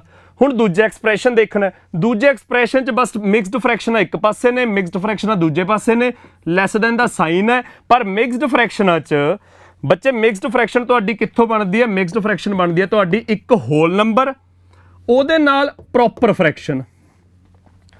ਮਿਕਸਡ ਫ੍ਰੈਕਸ਼ਨ ਤੁਹਾਡੀ ਬਣਦੀ ਹੈ ਇੱਕ ਪੂਰਾ ਹੋਲ ਨੰਬਰ, ਜਿਵੇਂ 15 13 10 21 3 6 ਮੂਰੇ ਪਲੱਸ ਮਾਈਨਸ ਕੁਛ ਵੀ ਹੋਵੇ, ਮੂਰੇ ਇੱਕ ਪੂਰਾ ਹੋਲ ਨੰਬਰ ਨਾਲ ਪ੍ਰੋਪਰ ਫ੍ਰੈਕਸ਼ਨ। ਪ੍ਰੋਪਰ ਫ੍ਰੈਕਸ਼ਨ ਜਿਹ 'ਚ ਨਿਊਮਰੇਟਰ ਛੋਟਾ ਡਿਨੋਮੀਨੇਟਰ ਵੱਡਾ। ਤਾਂ ਆਹੀ ਹੈ ਸਾਰੇ ਕਿਤੇ। ਇਹਦੇ ਵਿੱਚ ਧਿਆਨ ਦੇਣ ਵਾਲੀ ਗੱਲ ਹੈ ਕਿ ਭਾਈ ਇਹਦੇ ਥੱਲੇ 8, ਇਹਦੇ ਥੱਲੇ 8 5 3 3 5, ਤਾਂ 8 5 ਜਾਂ 3 ਹੀ ਹੈ। 8 5 3 ਦਾ ਵੀ ਸੌਖਾ ਇਲਾਜ ਹੋ ਜਾਊਗਾ ਵੀ ਭਾਈ ਜਿਹੜਾ ਆਹ ਸਾਈਨ ਹੈ ਲੈਸ ਦੈਨ ਦਾ, ਇਹ ਸਾਈਨ ਨੂੰ ਇੱਧਰ ਹੀ ਰੱਖੋ। ਜਿਵੇਂ ਇਕੁਅਲ ਟੂ ਦੇ ਕੇਸ 'ਚ ਕਰਦੇ ਆ ਆਪਾਂ, ਇਕੁਅਲ ਟੂ ਦੇ ਕੇਸ 'ਚ ਕੀ ਕਰਦੇ ਆ ਵੀ ਭਾਈ ਜਿਹੜੀ ਚੀਜ਼ ਉਧਰ ਪਲੱਸ ਹੋ ਰਹੀ ਹੈ ਇੱਧਰ ਲਿਆਓ ਮਾਈਨਸ ਹੋ ਜੂ, ਜਾਂ ਜਿਹੜੀ ਚੀਜ਼ ਉਧਰ ਮਾਈਨਸ ਹੋ ਰਹੀ ਹੈ ਇੱਧਰ ਲਿਆਓ ਪਲੱਸ ਹੋ ਜੂ। ਉਹੀ ਚੀਜ਼ ਆਪਾਂ ਇੱਥੇ ਕਰਾਂਗੇ ਕਿ ਭਾਈ ਆ ਮਾਈਨਸ ਜਿਹੜਾ 6 3/5 ਹੈ ਇਹਨੂੰ ਇੱਧਰ ਪਲੱਸ ਲਿਆਓ, ਜਿਹੜਾ ਆ ਰਹਿ ਜੂਗਾ ਆਹ ਪਲੱਸ ਹੋ ਕੇ ਇੱਧਰ ਆ ਜੂਗਾ, ਆਹ ਰਹਿ ਜੂਗਾ, ਉਹ ਲੈਸ ਦੈਨ ਦੇ ਸਾਈਨ ਦੇ ਵਿੱਚ ਸੋਲਵ ਕਰ ਲਾਂਗੇ। ਤਾਂ ਬੱਚੇ ਸੋਲਵ ਕਰਨ ਵੇਲੇ ਮੈਂ ਕਿਹਾ ਸੀ ਕਿ ਜਿਹੜੀ ਮਿਕਸਡ ਫ੍ਰੈਕਸ਼ਨ ਹੁੰਦੀ ਹੈ ਉਹਦੇ ਵਿੱਚ ਪਲੱਸ ਦਾ ਸਾਈਨ ਹੁੰਦਾ। ਤਾਂ ਜਿਹੜਾ 15 5/8 ਲਿਖਿਆ ਹੋਇਆ ਬੇਸਿਕਲੀ ਉਹ ਕੀ ਹੈ? 15 ਪੂਰਾ ਹੋਲ ਨੰਬਰ ਪਲੱਸ 5/8। ਜਿਵੇਂ 2.5 ਆਪਾਂ ਲਿਖਦੇ ਹਾਂ, 2.5 ਕੀ ਹੁੰਦਾ? 2 1/2। 2.5 ਬਣਦਾ ਕਿਵੇਂ ਹੈ? 2 + ਅੱਧਾ। ਤਾਂ ਆਹ 2 1/2 ਕੀ ਆਪਣੇ ਆਪ 'ਚ 2 + 1/2, 2 + ਅੱਧਾ। ਤਾਂ ਮਿਕਸਡ ਫ੍ਰੈਕਸ਼ਨਾਂ ਹਮੇਸ਼ਾ ਧਿਆਨ 'ਚ ਰੱਖਣੀਆਂ ਨੇ ਕਿ ਜਦੋਂ ਲਿਖੀਆਂ ਜਾਂਦੀਆਂ ਨੇ ਉਹ ਲਿਖੀਆਂ ਜਾਂਦੀਆਂ ਨੇ ਹੋਲ ਨੰਬਰ ਦੇ ਨਾਲ ਪ੍ਰੋਪਰ ਫ੍ਰੈਕਸ਼ਨ। ਤੇ ਉਹਦਾ ਮਤਲਬ ਕੀ ਹੁੰਦਾ ਕਿ ਉਹਦੇ ਵਿੱਚ ਪਲੱਸ ਦਾ ਸਾਈਨ ਆ ਵੀ ਉਹ ਹੋਲ ਨੰਬਰ ਪਲੱਸ ਜਿਹੜੀ ਵੀ ਫ੍ਰੈਕਸ਼ਨ ਲੱਗੀ ਹੋਈ ਆ ਉਹ ਐਡ ਹੋ ਰਹੀ ਆ। ਤਾਂ ਇਹਨੂੰ ਜੇ ਆਪਾਂ ਸੋਲਵ ਕਰਾਂਗੇ ਤੇ ਆਪਾਂ ਆਪਣਾ ਕੰਮ ਹੋਰ ਵੀ ਸੌਖਾ ਕਰ ਲਿਆ ਕਿ ਭਾਈ ਡਿਨੋਮੀਨੇਟਰ 8 ਤੇ 5 ਵਾਲੇ ਇੱਕ ਪਾਸੇ ਰੱਖ ਲਏ, 3 ਵਾਲਾ ਇੱਕ ਪਾਸੇ ਰੱਖ ਲਿਆ। ਤਾਂ 15 5/8 ਹੈ ਜਿਹੜਾ ਉਹ ਆਪਣੇ ਆਪ 'ਚ ਕੀ ਬਣ ਜੂ? 15 + 5/8 ਪਲੱਸ 13 3/8 ਤਾਂ ਉਹ ਕੀ ਬਣ ਜੂ? 13 + 3/8 ਮਾਈਨਸ 10 3/5 ਹੈ ਤਾਂ 10 + 3/5 ਬਣਨਾ ਸੀ, ਪਰ ਮੂਰੇ ਮਾਈਨਸ ਕਰਕੇ -10 - 3/5। ਹੁਣ ਆ ਵੀ 3/5 ਵਾਲਾ ਮਸਲਾ ਇੱਧਰ ਲਿਆਵਾਂਗੇ ਤਾਂ ਇਹਦੇ ਅੱਗੇ ਮਾਈਨਸ ਤੇ ਇੱਧਰ ਪਲੱਸ ਹੋ ਜੂ, ਤਾਂ +6 + 3/5 ਇਹ ਆ ਗਿਆ ਇੱਕ ਪਾਸੇ, ਲੈਸ ਦੈਨ ਦਾ ਸਾਈਨ ਉਵੇਂ ਹੀ ਰਹਿ ਗਿਆ। ਉਧਰ ਆ ਗਿਆ 21 2/3, ਤਾਂ 21 + 2/3 3 1/3 ਪਲੱਸ ਹੈ ਤਾਂ +3 + 1/3। ਤਾਂ ਇਹਨੂੰ ਸੋਲਵ ਕਰਦੇ ਹਾਂ ਬਹੁਤ ਈਜ਼ੀਲੀ ਸੋਲਵ ਹੋ ਜਾਊਗਾ ਜੇ ਸਾਨੂੰ ਆਹ ਤਰੀਕਾ ਪਤਾ ਵੀ ਇਹਨੇ ਟੁੱਟਣਾ ਕਿਵੇਂ ਹੈ। ਤਾਂ 15 ਤੇ 13 ਹੋ ਗਿਆ 28। ਆਹ ਬੱਚੇ 5/8 ਹੈ, ਆਹ 3/8 ਹੈ। ਤਾਂ ਡਿਨੋਮੀਨੇਟਰ 'ਚ 8 ਆ ਗਿਆ, ਉੱਪਰ 5 ਤੇ 3 8 ਆ ਗਿਆ, ਤਾਂ 8/8 ਪੂਰਾ 1 ਬਣ ਗਿਆ। ਤਾਂ 15 ਤੇ 13 28, ਆਹ ਬਣ ਜੂਗਾ 1 29 -10 + 6। ਤਾਂ ਬੱਚੇ ਆਪਾਂ ਹੋਲ ਨੰਬਰ ਜੋੜ ਲਈਏ ਤਾਂ -3/5 ਤੇ +3/5 ਕੱਟਿਆ ਗਿਆ। ਹੋਲ ਨੰਬਰ ਜੋੜੀਏ 15 ਤੇ 13 28, 28 ਚ 10 ਨਿਕਲੇ 18, 18 ਤੇ 6 24, 24 ਤੇ ਇਹਨਾਂ ਨੂੰ ਜੋੜ ਕੇ 1 ਬਣਿਆ ਸੀ 25। ਤਾਂ ਕੀ ਇਹ ਲੈਸ ਦੈਨ ਹੈ? ਉਧਰ 21 ਤੇ 3 24, ਆ 2/3 ਤੇ 1/3 ਨੂੰ ਜੋੜ ਕੇ 3/3 ਬਣ ਗਿਆ 1। 21 ਤੇ 3 24, ਉਹਨਾਂ ਦਾ 1 ਬਣ ਗਿਆ 25। ਤਾਂ ਕੀ ਇਹ 25 ਉਧਰ ਬਣ ਗਿਆ? ਕੀ ਇਹ ਲੈਸ ਦੈਨ ਦਾ ਸਾਈਨ ਸੈੱਟ ਬਣਦਾ? ਨਹੀਂ ਜੀ, ਇੱਥੇ ਤਾਂ ਇਕੁਅਲ ਹੋਣਾ ਚਾਹੀਦਾ ਸੀਗਾ। ਸੋ ਜੇ ਲੈਸ ਦੈਨ ਦਾ ਸਾਈਨ ਸਹੀ ਨਹੀਂ ਹੈਗਾ ਤਾਂ ਇਹਦਾ ਮਤਲਬ ਇਹ ਗਲਤ ਹੈ। ਪਹਿਲਾ ਸਹੀ ਆ, ਦੂਜਾ ਗਲਤ ਹੈ, ਤਾਂ ਸਾਡਾ ਆਨਸਰ ਕੀ ਆ ਜਾਊਗਾ? ਓਨਲੀ 1। ਤਾਂ ਇਸ ਕੁਐਸਚਨ ਦਾ ਆਨਸਰ ਆ ਜਾਊ ਬੱਚੇ ਤੁਹਾਡਾ ਫਸਟ ਆਪਸ਼ਨ ਓਨਲੀ 1। ਤਾਂ ਇਹ ਪੇਪਰ ਦਾ ਕੁਐਸਚਨ ਇੱਕੋ ਹੀ ਹੈ, ਪਰ ਇਹਦੇ ਵਿੱਚ ਐਕਸਪ੍ਰੈਸ਼ਨ 2 ਅਲੱਗ-ਅਲੱਗ ਸੋਲਵ ਕਰਨੀ ਸੀ ਤੇ ਉਹਨਾਂ 'ਚੋਂ ਦੱਸਣਾ ਸੀ ਵੀ ਭਾਈ ਕੱਲਾ ਪਹਿਲਾ ਸਹੀ ਹੈ, ਕੱਲਾ ਦੂਜਾ ਸਹੀ ਹੈ, ਦੋਨੇ ਸਹੀ ਹੈ ਜਾਂ ਕੋਈ ਵੀ ਨਹੀਂ ਸਹੀ ਹੈਗਾ, ਅਕੋਰਡਿੰਗਲੀ ਆਨਸਰ ਕਰਨਾ ਸੀ। ਐਕਸਾਈਜ਼ ਦੇ ਵਿੱਚ ਪਿਛਲੇ ਸਾਲ ਇਸ ਤਰ੍ਹਾਂ ਦੇ ਕੁਐਸਚਨ ਆਏ ਸੀਗੇ। ਐਕਸਾਈਜ਼ ਦੇ ਵਿੱਚ ਪਿਛਲੇ ਸਾਲ ਜਿਹੜਾ DI ਦਾ ਸਵਾਲ ਆਇਆ ਸੀ ਉਹ ਵੀ ਆਉਂਦੇ ਦਿਨਾਂ ਦੇ ਵਿੱਚ ਮੈਂ ਕਰਵਾਉਂਗਾ। ਐਕਸਾਈਜ਼ ਦੇ ਵਿੱਚ ਪਿਛਲੇ ਸਾਲ ਜੋ ਲੈਵਲ ਆਇਆ ਸੀਗਾ ਉਸ ਤੋਂ ਉੱਤੇ ਦਾ ਲੈਵਲ ਇਸ ਵਾਰ ਲੱਗਦਾ ਕਿ ਆਊਗਾ, ਵੀਡੀਓ ਦੇ ਵਿੱਚ ਵੀ ਉਸ ਤੋਂ ਉੱਤੇ ਦਾ ਲੈਵਲ ਆਊਗਾ। ਤਾਂ ਉਹ ਸਾਰੇ ਦੇ ਸਾਰੇ ਲੈਵਲ ਨੂੰ ਆਪਾਂ ਮੈਚ ਕਰਦੇ ਹੋਏ ਪ੍ਰੈਕਟਿਸ ਕਰਾਂਗੇ। ਇਹ ਉਹਦੇ ਵਿੱਚ ਇੱਕ ਕੁਐਸਚਨ ਕੀਤਾ। ਅਗਲਾ ਕੁਐਸਚਨ ਦੇਖੋ ਕੀ ਹੈ ਬੱਚੇ। ਅਗਲਾ ਕੁਐਸਚਨ ਹੈ ਦਾ LCM of two numbers is 12 times 12 ਗੁਣਾ देयर HCF। एग्जामिनर कहता दो नंबरां दा LCM है जिहड़ा वो दोनों दे HCF दा 12 गुणा है। ਸਾਨੂੰ HCF नहीं पता, तो ਉਹਦਾ 12 गुना करके LCM आ जाऊगा। वो कहते the sum of LCM and HCF is 403 if one of the numbers is 93 find the other number. तो बच्चे दो नंबरों के मामले च मैं उम्मीद करदा कि ਜਿਹੜੇ स्टूडेंट्स ने LCM HCF पढ़िया, पेड बैच वाले ने हफ्ता पहले ही पढ़िया हैगा। LCM HCF ਜਦੋਂ ਦੋ ਨੰਬਰਾਂ ਦਾ ਦੇਖਿਆ ਜਾਂਦਾ ਤਾਂ ਉੱਥੇ ਇੱਕ ਰਿਲੇਸ਼ਨ ਬਣਦਾ ਕਿ ਪ੍ਰੋਡਕਟ ਆਫ ਟੂ ਨੰਬਰਸ ਕੀ ਹੈ,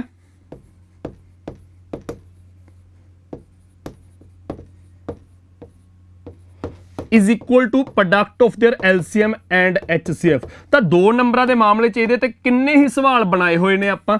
ਤਾਂ ਦੋ ਨੰਬਰਾਂ ਦੇ ਮਾਮਲੇ 'ਚ ਹਮੇਸ਼ਾ ਯਾਦ ਰੱਖਣਾ ਕਿ ਉਹਨਾਂ ਦਾ प्रोडक्ट की हो जो दोनों नंबर का, उन्होंने LCM इंटू HCF का प्रोडक्ट। तो इतने एग्जामिनर कहता एक नंबर 93 है, दूजा नंबर कढ़ना है, तो LCM HCF पता होने चाहिए, उन्होंने गुना करके बराबर रखांगे। तो एग्जामिनर कहते दोनों का LCM की है, HCF का 12 गुना। तो जे आप HCF नूं A मान लीए तो बच्चे LCM हो गया उन्होंने 12 गुना 12A। जे HCF A मान लिए तो LCM 12A हो गया। अगे कहता sum of LCM and HCF is 403, LCM 12A HCF A इन्हां दा सम कहते 403 है। तो यह मतलब 13A की वैल्यू 403, 13A की वैल्यू 403, तो A की वैल्यू मार्कर का कलर चेंज करके कटते हैं। A की वैल्यू तो 31 आ गई बच्चे, A की वैल्यू 31 आ गई, तो यह मतलब HCF तो 31 है, तो LCM तो 12A यानी कि 12 गुना 31। किसी को 372 लिखने की लोड़ नहीं, 12 गुना 31 लिखो। तो प्रोडक्ट ऑफ टू नंबरस की है, एक नंबर आप फाइंड करना है, दूजा नंबर 93 है। तो प्रोडक्ट ऑफ टू नंबरस की हो जो उन्होंने LCM 12 गुना 31 तो HCF कला 31। किसी स्टूडेंट ने नहीं पूछना कि सर 31 दो बारी क्यों लिखता, 31 दो बारी इस करके लिखे क्योंकि HCF 31 आया, तो LCM HCF का 12 गुना, तो 31 का 12 गुना 12 गुना 31, तो LCM 12 गुना 31 है, HCF कला 31 है, तो LCM इंटू HCF हो गया 12 इंटू 31 इंटू 31, वो है दोनों नंबरों के प्रोडक्ट के बराबर। तो इन्होंने सॉल्व करके कैलकुलेशन करके साडी वैल्यू आ जाएगी। तो नंबर की आ जाऊगा बच्चे 31 का 3 गुना 93 तो 3 ते 12 कट्टिया 4, तो नंबर बच्चे तो आ गया 4 गुना 31 124। तो नंबर तो आ गया इस क्वेश्चन का आंसर फर्स्ट ऑप्शन 124। तो इनू ध्यान च रखना बच्चे, LCM HCF के यह जे सवाल तुसीं जिहड़े भी पेपर की तैयारी करते हो, पंजाब के पेपर की तैयारी करते हो, सेंटर के किसी पेपर की IB की तैयारी करते हो, SSC की तैयारी करते हो, बैंकिंग के पेपर की तैयारी करते हो, CSET की तैयारी करते हो, UPSC चाहे स्टेट सिविल्स की तैयारी करते हो, LCM HCF चो यह जे क्वेश्चन डेफिनेटली पूछे जाते हैं। इन्हां क्वेश्चनों का ध्यान रखना है। अगला क्वेश्चन देखो बच्चे की है, अगला साडा फ्रैक्शंस के उत्ते क्वेश्चन है। वो कहते 1/10 of A rod is coloured red.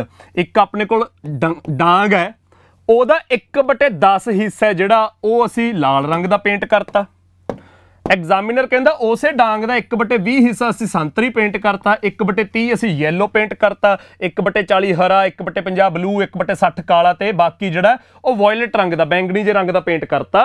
तो फ्रैक्शनां दे विच एग्जामिनर कहता भी भाई पूरी डांग का इन्ना फ्रैक्शन हिस्सा लाल, इन्ना फ्रैक्शन हिस्सा संतरी, इन्ना फ्रैक्शन हिस्सा पीला, इन्ना फ्रैक्शन हरा, इन्ना फ्रैक्शन नीला, इन्ना फ्रैक्शन काला, अखीर ते बाकी जिहड़ा बच गया वो फ्रैक्शन च नहीं लिखा। वो कहता बाकी जिहड़ा बच गया वो वायलेट बैंगनी जे रंग का पेंट करता। वो कहते if the length of the violet portion जिहड़ा अखीर ते बच गया सी बैंगनी जा वो जे 12.08 मीटर है, तो पूरी लेंथ दसो रॉड दी की आ। तो बच्चे 1/10 का मतलब की आ, 1/10 का मतलब है 1 आउट ऑफ 10। फ्रैक्शंस दे मतलब मैं समझाए सी कि 1/10 का मतलब की है, बोलते आप 1/10, ਇਹਦਾ मतलब है 1 आउट ऑफ 10, 10 ਦੇ ਵਿੱਚੋਂ 1, 10 ਦੇ ਵਿੱਚੋਂ 1 ਦਾ मतलब भी भाई जे पूरी डांग 10 लेंथ ਦੀ ਆ ਉਹਦੇ ਵਿੱਚੋਂ 1 ਰੱਡਾ, 1 लाल रंग की पेंट करती 10 ਚੋਂ 1। पर ऑरेंज के मामले 1/20 लिखता, मतलब 1 आउट ऑफ 20। ऑरेंज के मामले कहते भी भाई जे डांग तुहाडी 20 लेंथ की है तो ਉਹਦੇ ਵਿੱਚੋਂ 1 ਅਸੀਂ ऑरेंज पेंट करता। येलो के मामले डांग जे 30 लेंथ की आ, हरे के मामले च डांग जे 40 लेंथ की है, नीले के मामले च डांग जे 50 लेंथ की है, काले के मामले च डांग जे 60 लेंथ की है, बाकी जो बच गया। तो बच्चे डांग की टोटल लेंथ की होगी, वो लाल के मामले च 10, फिर 20, फिर 30, 40, 50, 60, तो यह मतलब 10 का भी मल्टीपल होगी कुछ। 1 आउट ऑफ 10 का मतलब ये नहीं है कि डांग की लेंथ 10 ही आ। 1 आउट ऑफ 10 का मतलब कि जे डांग की लेंथ 10 है, 10 नहीं हैगी, जे 10 है तो 10 चो 1 ਉਹ ਰੈੱਡ पेंट करता। तो असल च 10 नहीं हैगी, असल चो कहते भी 10 का कुछ भी मल्टीपल हो सकती है, 20, 30, 40, 50, 150, 170, 340, 390, 450, 500, 10 का कोई भी मल्टीपल हो सकती आ। तो ਉਹਦੇ ਵਿੱਚੋਂ एक हिस्सा ਰੈੱਡ ਪੇਂਟ ਕਰਤਾ। 1/20 ਦਾ मतलब 20 ਦਾ ਕੋਈ ਮਲਟੀਪਲ ਹੋਊਗੀ, 1/30 ਦਾ मतलब 30 ਦਾ ਮਲਟੀਪਲ, 1/40 ਦਾ मतलब 40 ਦਾ ਮਲਟੀਪਲ। ਤਾਂ ਇਹਦਾ ਇਹਨਾਂ ਫਰੈਕਸ਼ਨਾਂ ਨੂੰ ਧਿਆਨ ਨਾਲ ਦੇਖੀਏ ਤਾਂ ਰੋਡ ਦੀ ਜਿਹੜੀ ਲੈਂਥ ਹੈ ਉਹ ਕੀ ਹੈ 10 20 30 40 50 ਤੇ 60 ਦਾ ਮਲਟੀਪਲ। ਤਾਂ ਇਹਨਾਂ ਸਾਰਿਆਂ ਦਾ ਮਲਟੀਪਲ ਮਤਲਬ ਆਪਾਂ ਡਾਂਗ ਦੀ ਲੈਂਥ ਕੀ ਅਸਿਊਮ ਕਰਾਂਗੇ, ਇਹਨਾਂ ਸਾਰਿਆਂ ਦਾ ਲੀਸਟ ਕਾਮਨ ਮਲਟੀਪਲ। ਤਾਂ 10 20 30 40 50 60 ਸਾਰਿਆਂ ਦੇ ਪਿੱਛੇ 0 ਹੈ ਤਾਂ 0 ਤਾਂ ਅਸਿਊਮ ਕਰ ਹੀ ਲਵਾਂਗੇ, 0 ਤਾਂ ਅਸਿਊਮ ਕਰ ਹੀ ਲਵਾਂਗੇ ਨਾਲ।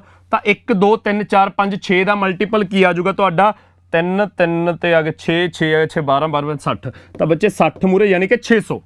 ਤਾਂ ਇਹਨਾਂ ਸਾਰਿਆਂ ਦਾ ਐਲਸੀਐਮ 600 ਆ ਗਿਆ। ਤਾਂ ਆਪਾਂ ਆਪਣੇ ਵੱਲੋਂ ਡਾਂਗ ਦੀ ਲੈਂਥ ਅਸਿਊਮ ਕਰ ਲੈਂਦੇ ਆ ਕਿ 600 ਮੀਟਰ ਹੈ। ਡਾਂਗ ਦੀ ਲੈਂਥ 600 ਅਸਿਊਮ ਕਰ ਲਈ ਤਾਂ ਉਹਦੇ ਵਿੱਚੋਂ ਬੈਂਗਣੀ ਵਾਲਾ ਪਾਰਟ 12.08 ਹੈ, ਉਹ ਆਊਗਾ ਕਿਵੇਂ 1/10 1/20 1/30 1/40 1/50 ਤੇ 1/60 ਕੱਢ ਦੋ। ਤਾਂ 60 ਦਾ 1/10 ਹੋ ਗਿਆ 600 ਦਾ 1/10 ਹੋ ਗਿਆ 60, 600 ਦਾ 1/20 ਹੋ ਗਿਆ 30, 600 ਦਾ 1/30 ਹੋ ਗਿਆ 20, 600 ਦਾ 1/40 ਹੋ ਗਿਆ 15, 600 ਦਾ 1/50 ਹੋ ਗਿਆ 12, 600 ਦਾ 1/60 ਹੋ ਗਿਆ 10। ਤਾਂ ਬੱਚੇ ਜੇ ਟੋਟਲ ਡਾਂਗ ਦੀ ਲੈਂਥ 600 ਹੈ ਤਾਂ ਉਹਦਾ 1/10 ਰੈੱਡ ਹੋ ਗਿਆ 60, 30 ਔਰੇਂਜ ਹੋ ਗਿਆ, 20 ਯੈਲੋ ਹੋ ਗਿਆ, 1/40 ਜੋ ਕਿ 15 ਬਣ ਗਿਆ ਗ੍ਰੀਨ ਹੋ ਗਿਆ, 12 ਬਲੂ ਹੋ ਗਿਆ, 10 ਬਲੈਕ ਹੋ ਗਿਆ, ਬਾਕੀ ਬੈਂਗਣੀ ਹੈ ਨਾ। ਤਾਂ ਰੇਸ਼ੋ 'ਚ ਕਿੰਨਾ ਬਾਕੀ ਬਚਿਆ 600 'ਚੋਂ 60 ਤੇ 30 90, 110 125 137 147। ਤਾਂ ਬੱਚੇ ਇਹ ਬਣ ਗਿਆ 147। ਤਾਂ ਬਾਕੀ ਕਿੰਨੀ ਲੈਂਥ ਬਚ ਗਈ 600 ਚੋਂ ਜੇ 147 ਕੱਢ ਦੇ ਤਾਂ 453 ਯੂਨਿਟ ਬਚ ਗਿਆ। ਤਾਂ 453 ਯੂਨਿਟ ਦੀ ਵੈਲਿਊ ਕੀ ਹੈ 12.08 ਮੀਟਰ। ਜੇ 453 ਦੀ ਵੈਲਿਊ ਇੰਨੀ ਹੈ ਅਸੀਂ 600 ਦੀ ਵੈਲਿਊ ਕੱਢਣੀ ਹੈ ਤਾਂ 600 ਦੀ ਵੈਲਿਊ ਕਿੱਥੋਂ ਨਿਕਲੂਗੀ। ਕੈਲਕੂਲੇਸ਼ਨ ਬੜੇ ਧਿਆਨ ਨਾਲ ਕਰਨ ਵਾਲੀ ਹੈ। ਡਿਵਾਈਡ ਬਾਈ 453 ਕਰਾਂਗੇ ਤਾਂ 1 ਆ ਗਿਆ, ਅਸੀਂ 600 ਕੱਢਣਾ ਤਾਂ ਗੁਣਾ 600 ਕਰਕੇ ਸਾਡਾ ਆਨਸਰ ਆ ਜਾਊਗਾ। ਤਾਂ ਮਲਟੀਪਲਾਈ 600। ਤਾਂ ਆ ਡੈਸੀਮਲ ਲੱਗਿਆ ਹੋਇਆ ਜਿਹੜਾ ਬੱਚੇ ਜੇ ਆਪਾਂ ਇਹ ਡੈਸੀਮਲ ਵੀ ਕੱਟ ਦੇ ਤਾਂ ਥੱਲੇ 100 ਆ ਗਿਆ ਡਿਵਾਈਡ ਬਾਈ 100। ਤਾਂ 00 ਨਾਲ 00 ਕੱਟਿਆ ਗਿਆ। ਇਸ ਤੋਂ ਬਾਅਦ 1208 × 6/453। ਤਾਂ ਕੈਲਕੂਲੇਸ਼ਨ ਧਿਆਨ ਨਾਲ ਕਰਨੀ ਪਊਗੀ। ਪਹਿਲਾਂ 3 ਦੇ ਟੇਬਲ 'ਚ 151, 3 ਦੇ ਟੇਬਲ 'ਚ 2, 151 ਦਾ ਸਿੱਧਾ 8 ਗੁਣਾ 8 × 2 16। ਤਾਂ ਆਨਸਰ ਆ ਜਾਊਗਾ ਇਸ ਕੁਐਸਚਨ ਦਾ 16 ਮੀਟਰ। ਤਾਂ ਥੋੜੀ ਜੀ ਟਫ ਕੈਲਕੂਲੇਸ਼ਨ ਸੀ ਪਰ ਕੁਐਸਚਨ ਇੰਟਰਸਟਿੰਗ ਹੈ। ਉਹਨੇ ਧਿਆਨ ਨਾਲ ਕਰਨਾ ਪੈਣਾ, ਇਹ ਤੋਂ ਸੌਖਾ ਕੋਈ ਤਰੀਕਾ ਨਹੀਂ ਹੈਗਾ ਤੁਹਾਡੇ ਕੋਲ। ਤਾਂ ਇਸ ਕੁਐਸਚਨ ਦੇ ਵਿੱਚ ਜਿਹੜਾ ਨਿਚੋੜ ਨਿਕਲਦਾ ਉਹ ਇਹ ਗੱਲ ਦਾ ਨਿਕਲਦਾ ਵੀ ਭਾਈ ਜਿਹੜੀਆਂ ਸਾਨੂੰ ਫਰੈਕਸ਼ਨਾਂ ਦਿੱਤੀਆਂ ਨੇ ਨਾ 1/10 1/20 1/30, ਉਹ 1/10 ਦਾ ਮਤਲਬ ਹੈ 10 ਦੇ ਵਿੱਚੋਂ 1, ਮਤਲਬ ਅਸਲ ਲੈਂਥ 10 ਦਾ ਕੋਈ ਵੀ ਮਲਟੀਪਲ ਹੋਊਗੀ ਉਹਦੇ ਵਿੱਚੋਂ 1 ਲਾਲ ਹੈ। 1/20 ਦਾ ਮਤਲਬ ਵੀ ਜੇ ਟੋਟਲ 20 ਦਾ ਮਲਟੀਪਲ ਹੈ ਤਾਂ ਉਹਦਾ 1/20 ਆਪਣਾ ਸੰਤਰੀ। 1/30 ਦਾ ਮਤਲਬ ਜੇ ਟੋਟਲ 30 ਦਾ ਮਲਟੀਪਲ ਹੈ ਤਾਂ ਉਹਦਾ 1/30 ਪੀਲੀ। ਤਾਂ ਇੰਨੀ ਅਸੀਂ ਪੇਂਟ ਕਰਤੀ ਡਾਂਗ। ਤਾਂ ਉਹਦੇ ਵਿੱਚੋਂ ਅਖੀਰ ਤੇ 12.08 ਵਾਇਲਟ ਕਲਰ ਰਹਿ ਗਿਆ। ਤਾਂ ਅਸੀਂ ਡਾਂਗ ਆਪਣੇ ਵੱਲੋਂ ਅਸਿਊਮ ਕੀਤੀ ਕਿਉਂਕਿ ਅਸੀਂ ਫਰੈਕਸ਼ਨਾਂ ਨੂੰ ਐਡ ਕਰਨ ਲੱਗ ਜਾਾਂਗੇ ਤਾਂ ਵੀ ਤਾਂ ਡਿਨੋਮੀਨੇਟਰ ਦਾ ਐਲਸੀਐਮ ਲੈਣਾ।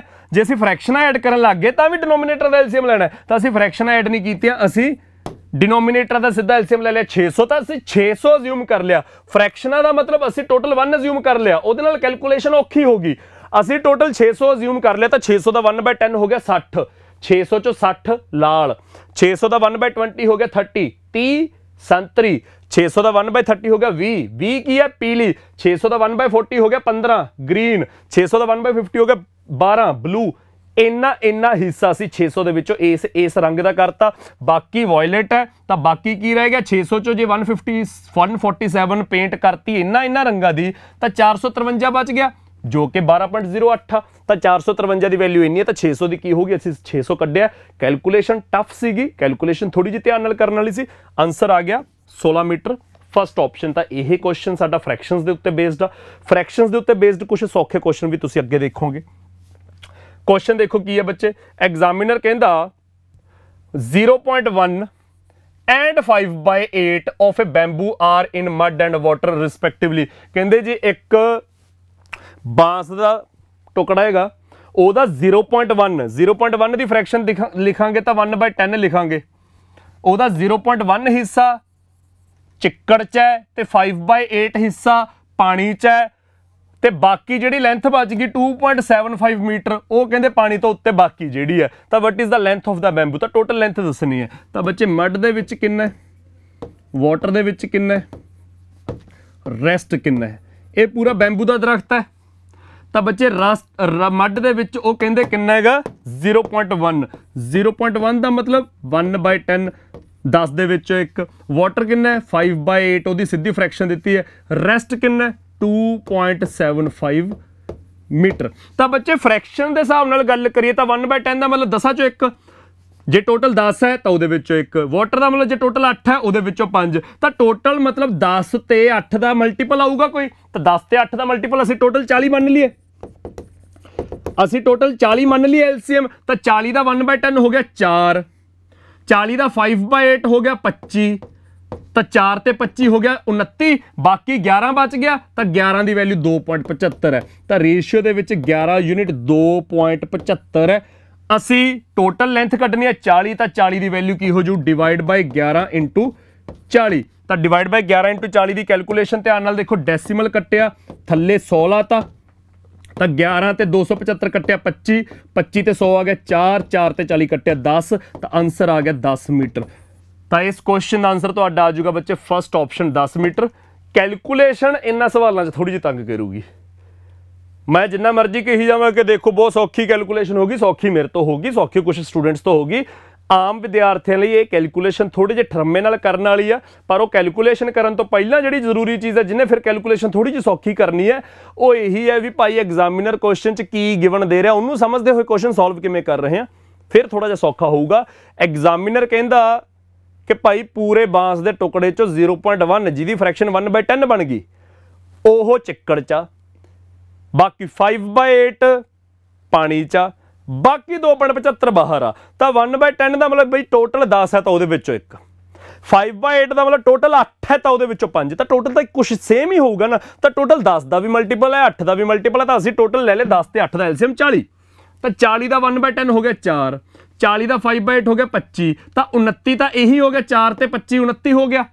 ਤਾਂ ਬਾਕੀ 40 ਚੋਂ ਕਿੰਨਾ ਹੋਊਗਾ, ਜਿਹੜਾ ਬਚ ਗਿਆ 11, 40 ਚੋਂ 29 ਇਹ ਕੱਢਤਾ, ਤਾਂ ਉਹ 11 ਦੀ ਵੈਲਿਊ 2.75 ਹੈ, ਤਾਂ ਅਸੀਂ ਟੋਟਲ 40 ਦੀ ਵੈਲਿਊ ਕੱਢ ਲਈ, 10 ਮੀਟਰ ਆਨਸਰ ਆ ਗਿਆ। ਤਾਂ ਇਹ ਕੁਐਸਚਨ ਸੀਗਾ।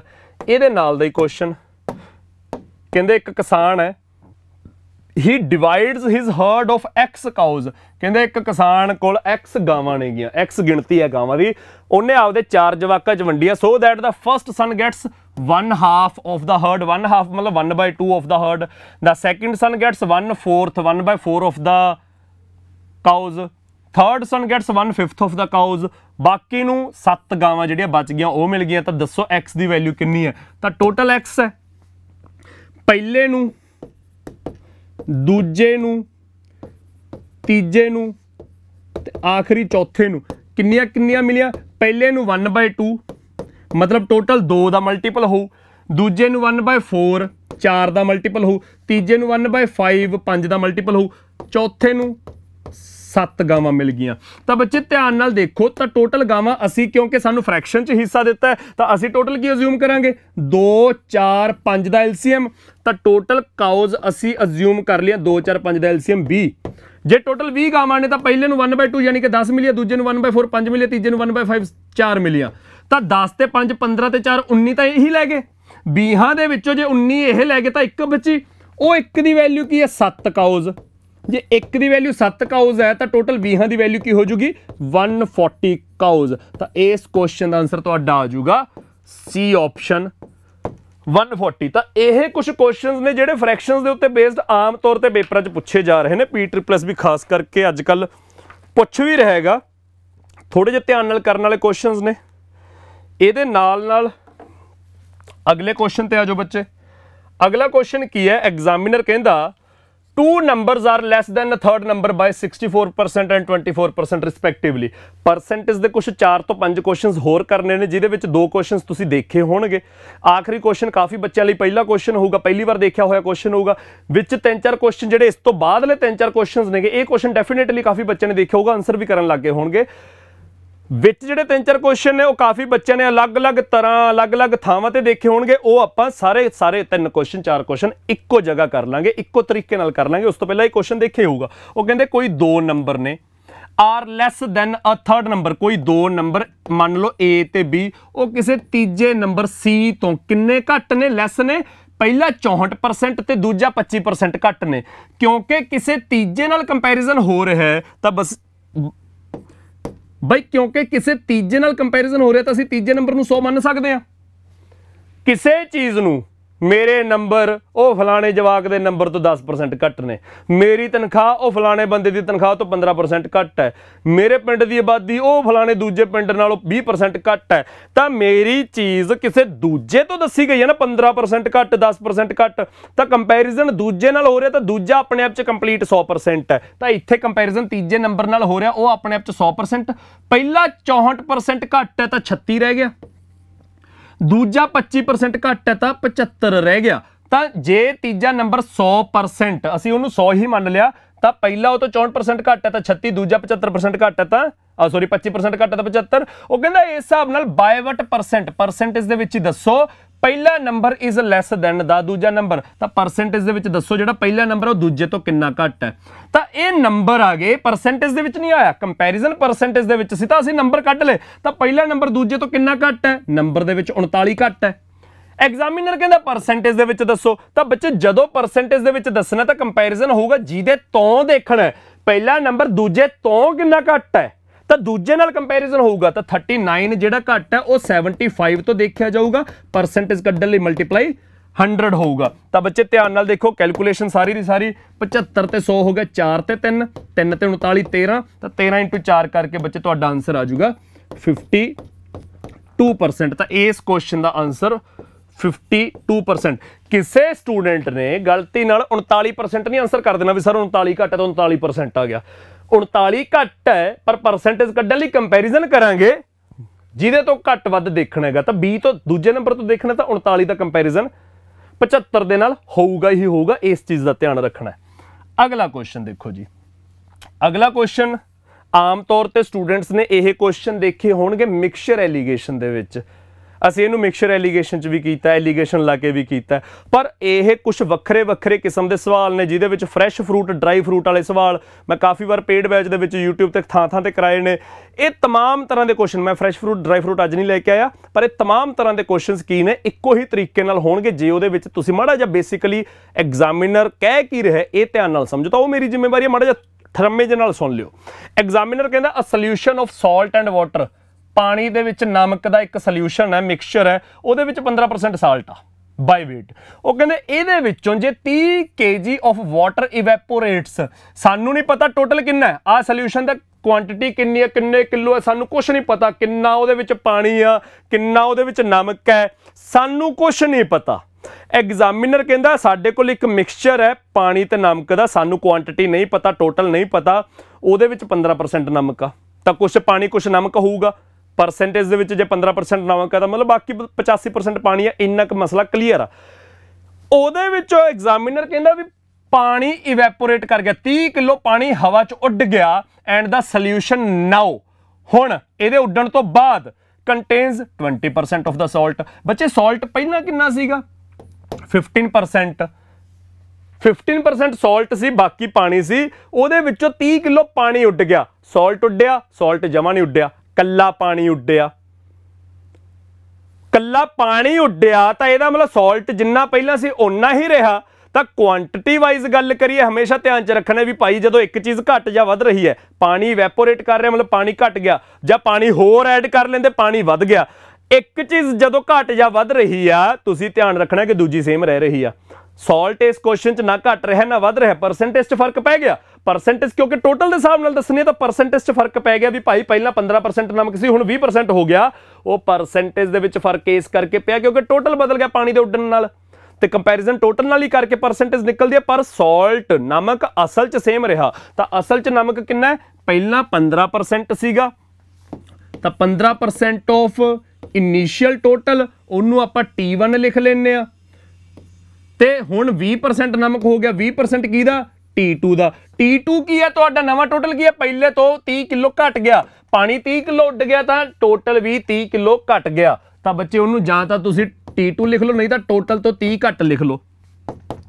तो ਤਾਂ T1 ਨਾ ਲਿਖੋ, ਉਹਨੂੰ T ਹੀ ਲਿਖ ਲਓ, ਨਵਾਂ ਟੋਟਲ T ਤੋਂ 30 ਘੱਟ ਲਿਖ ਲਓ। ਤਾਂ ਬੱਚੇ ਪਰਸੈਂਟੇਜ ਨਾਲ ਪਰਸੈਂਟੇਜ ਕੱਟਿਆ ਗਿਆ। ਤੁਸੀਂ ਇਸ ਕੁਐਸਚਨ 'ਚ ਕੀ ਕੀਤਾ ਹੈ, ਕਿਉਂਕਿ ਪਾਣੀ ਤੇ ਨਮਕ ਦਾ ਮਿਕਸਚਰ ਹੈ ਜਿਹਦੇ ਵਿੱਚੋਂ ਪਾਣੀ ਉੱਟ ਗਿਆ, ਜਾਂ ਪਾਣੀ ਹੋਰ ਐਡ ਕਰ ਲੈਂਦੇ, ਪਾਣੀ ਵੱਧ ਘਟ ਗਿਆ, ਨਮਕ ਉਨਾ ਹੀ ਹੈ, ਨਮਕ ਬਰਾਬਰ ਕਰਤਾ। ਪਹਿਲਾਂ ਨਮਕ ਸੀ 15%, ਹੁਣ ਨਮਕ ਹੈ 20%, ਪਰ ਪਹਿਲਾਂ ਸੀ 15% ਟੋਟਲ ਦਾ, ਹੁਣ ਹੈ ਟੋਟਲ ਦਾ ਹੀ ਹੈ 20%, ਪਰ ਟੋਟਲ 30 ਘਟ ਗਿਆ। ਤਾਂ 15% ਤੇ 20% ਹੋ ਗਿਆ 3 ਤੇ 4। ਤਾਂ ਇਹਨੂੰ ਸੋਲਵ ਕਰਕੇ ਆ ਗਿਆ 3T, ਤੇ ਪਰਲੇ ਪਾਸੇ ਆ ਗਿਆ 4T ਮਾਈਨਸ 120। ਤਾਂ T ਦੀ ਵੈਲਿਊ ਆ ਗਈ 120। ਉਹਨਾਂ ਨੇ ਪੁੱਛਿਆ find the original quantity of the solution. Original quantity T ਹੀ ਲਈਏ ਆਪਾਂ, ਓਰੀਜਨਲ ਕੁਆਂਟੀਟੀ ਜੇ ਆਪਾਂ T ਹੀ ਲਈਏ ਤਾਂ T ਆ ਗਿਆ 120। D ਆਪਸ਼ਨ ਆਨਸਰ ਆ ਗਿਆ ਇਸ ਕੁਐਸਚਨ ਦਾ। ਤਾਂ ਇਸ ਕੁਐਸਚਨ ਨੂੰ ਹਮੇਸ਼ਾ ਇਸ ਤਰੀਕੇ ਨਾਲ ਕਰਨਾ ਕਿ ਭਾਈ ਜਦੋਂ ਕਿਸੇ ਮਿਕਸਚਰ, ਦੋ ਚੀਜ਼ਾਂ ਦੇ ਮਿਕਸਚਰ ਦੇ ਵਿੱਚੋਂ ਕਿਸੇ ਇੱਕ ਨੂੰ ਵਧਾ ਘਟਾ ਦਈਏ, ਚਾਹੇ ਪਾਣੀ ਇਵੈਪੋਰੇਟ ਉੱਡ ਗਿਆ, ਚਾਹੇ ਪਾਣੀ ਹੋਰ ਸ਼ਾਮਲ ਕਰਤਾ, ਪਾਣੀ ਬਦਲ ਗਿਆ, ਸੌਲਟ ਸੇਮ ਰਿਹਾ, ਪਰਸੈਂਟੇਜ 'ਚ ਤਾਂ ਸੌਲਟ ਵੀ ਬਦਲ ਜੂਗਾ ਕਿਉਂਕਿ ਟੋਟਲ ਦੇ ਹਿਸਾਬ ਨਾਲ ਕੰਪੇਅਰ ਹੋਣਾ ਹੈਗਾ, ਪਰ ਅਸਲ 'ਚ ਸੌਲਟ, ਅਸਲ 'ਚ ਨਮਕ ਉਨਾ ਹੀ ਹੈ। ਤਾਂ ਉਹਨੂੰ ਇਕੁਅਲ ਪੁੱਟ ਕਰ ਦਿਓ ਵੀ ਪਹਿਲਾਂ ਨਮਕ ਸੀ 15%, ਹੁਣ ਨਮਕ ਹੈ 20%। 15% ਟੋਟਲ T ਦਾ, 20% T ਤੋਂ 30 ਘੱਟ ਦਾ, ਕਿਉਂਕਿ ਟੋਟਲ 30 ਘੱਟ ਗਿਆ, ਪਾਣੀ 30 ਘੱਟ ਗਿਆ ਤਾਂ ਟੋਟਲ ਵੀ 30 ਘੱਟ ਗਿਆ। ਇਕੁਅਲ ਪੁੱਟ ਕਰਕੇ T ਦੀ ਵੈਲਿਊ ਆ ਗਈ। ਸਭ ਤੋਂ ਸੌਖਾ ਤਰੀਕਾ ਇਹੀ ਆ। ਫਰੈਸ਼ ਫਰੂਟ, ਡਰਾਈ ਫਰੂਟ ਵਾਲੇ ਸਵਾਲਾਂ ਦੇ ਵਿੱਚ ਤੁਸੀਂ ਪਲਪ ਸੇਮ ਕਰਨੀ ਹੁੰਦੀ ਆ, ਕਿਉਂਕਿ ਤਾਜ਼ੇ ਫਲਾਂ ਤੋਂ ਜੇ ਸੁੱਕੇ ਹੋਏ ਫਲ ਬਣਨਗੇ ਤਾਂ ਪਾਣੀ ਰਸ ਉੱਡੂਗਾ ਨਾ, ਪਾਣੀ ਉੱਡੂਗਾ, ਪਰ ਬਾਕੀ ਜਿਹੜੀ ਪਲਪ ਹੈ ਉਹ ਸੇਮ ਰਹੀ। ਤਾਂ ਤੁਸੀਂ ਪਲਪ ਦੀ ਕੁਆਂਟੀਟੀ ਸੇਮ ਕਰਦੇ ਹੁੰਦੇ ਹੋ। ਇੰਨੇ % of fresh is equal to ਇੰਨੇ % ਆਫ ਡਰਾਈ। ਇੱਕ ਲਾਈਨ 'ਚ ਆਨਸਰ। ਅਗਲਾ ਕੁਐਸਚਨ ਦੇਖੋ ਕੀ ਆ।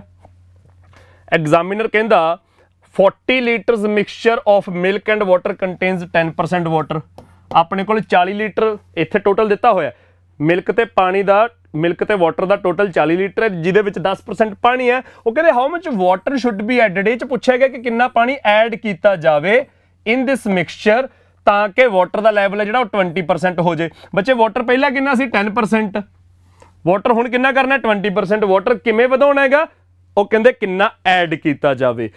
ਤੁਸੀਂ ਕੀ ਧਿਆਨ 'ਚ ਰੱਖਣਾ ਹੈ ਵੀ ਭਾਈ ਕਿਉਂਕਿ ਵਾਟਰ ਐਡ ਕੀਤਾ ਜਾ ਰਿਹਾ ਤਾਂ ਮਿਲਕ ਸੇਮ, ਮਿਲਕ ਬਰਾਬਰ ਕਰ ਦਿਓ। ਜੇ 10% ਪਾਣੀ ਹੈ ਤਾਂ ਮਿਲਕ ਕਿੰਨਾ 90%, ਜੇ 20% ਪਾਣੀ ਹੈ ਤਾਂ ਮਿਲਕ ਕਿੰਨਾ 80%। ਤਾਂ ਮਿਲਕ ਅਸਲ 'ਚ ਤਾਂ ਸੇਮ ਹੈ ਤਾਂ ਉਹ ਸੇਮ ਕਰ ਦਿਓ। 90% of initial total is equal to 80% of new total, ਜਿਹਦੇ ਵਿੱਚ ਪਹਿਲੇ ਦੀ ਵੈਲਿਊ 40 ਹੈ, ਦੂਜੇ ਦੀ ਵੈਲਿਊ ਆਪਾਂ ਕੱਢ ਲਾਂਗੇ, ਇਹਦੀ ਵੈਲਿਊ 40 ਪੁੱਟ ਕਰ ਸਕਦੇ ਹਾਂ।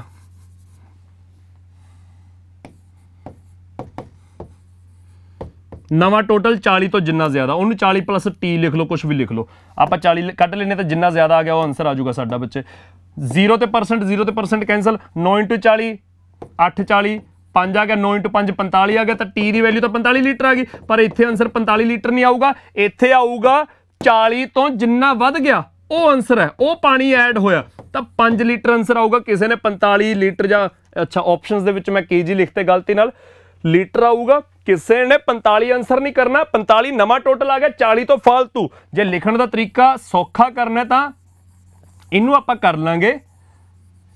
ਪਹਿਲਾਂ ਮਿਲਕ ਹੈ 90% ਆਫ 40, ਫਿਰ ਮਿਲਕ ਹੈ 80% ਆਫ 40 ਪਲੱਸ ਜਿੰਨਾ ਪਾਣੀ ਐਡ ਕੀਤਾ। ਤਾਂ ਇਹ ਸਭ ਤੋਂ ਸੌਖਾ ਹੈਗਾ।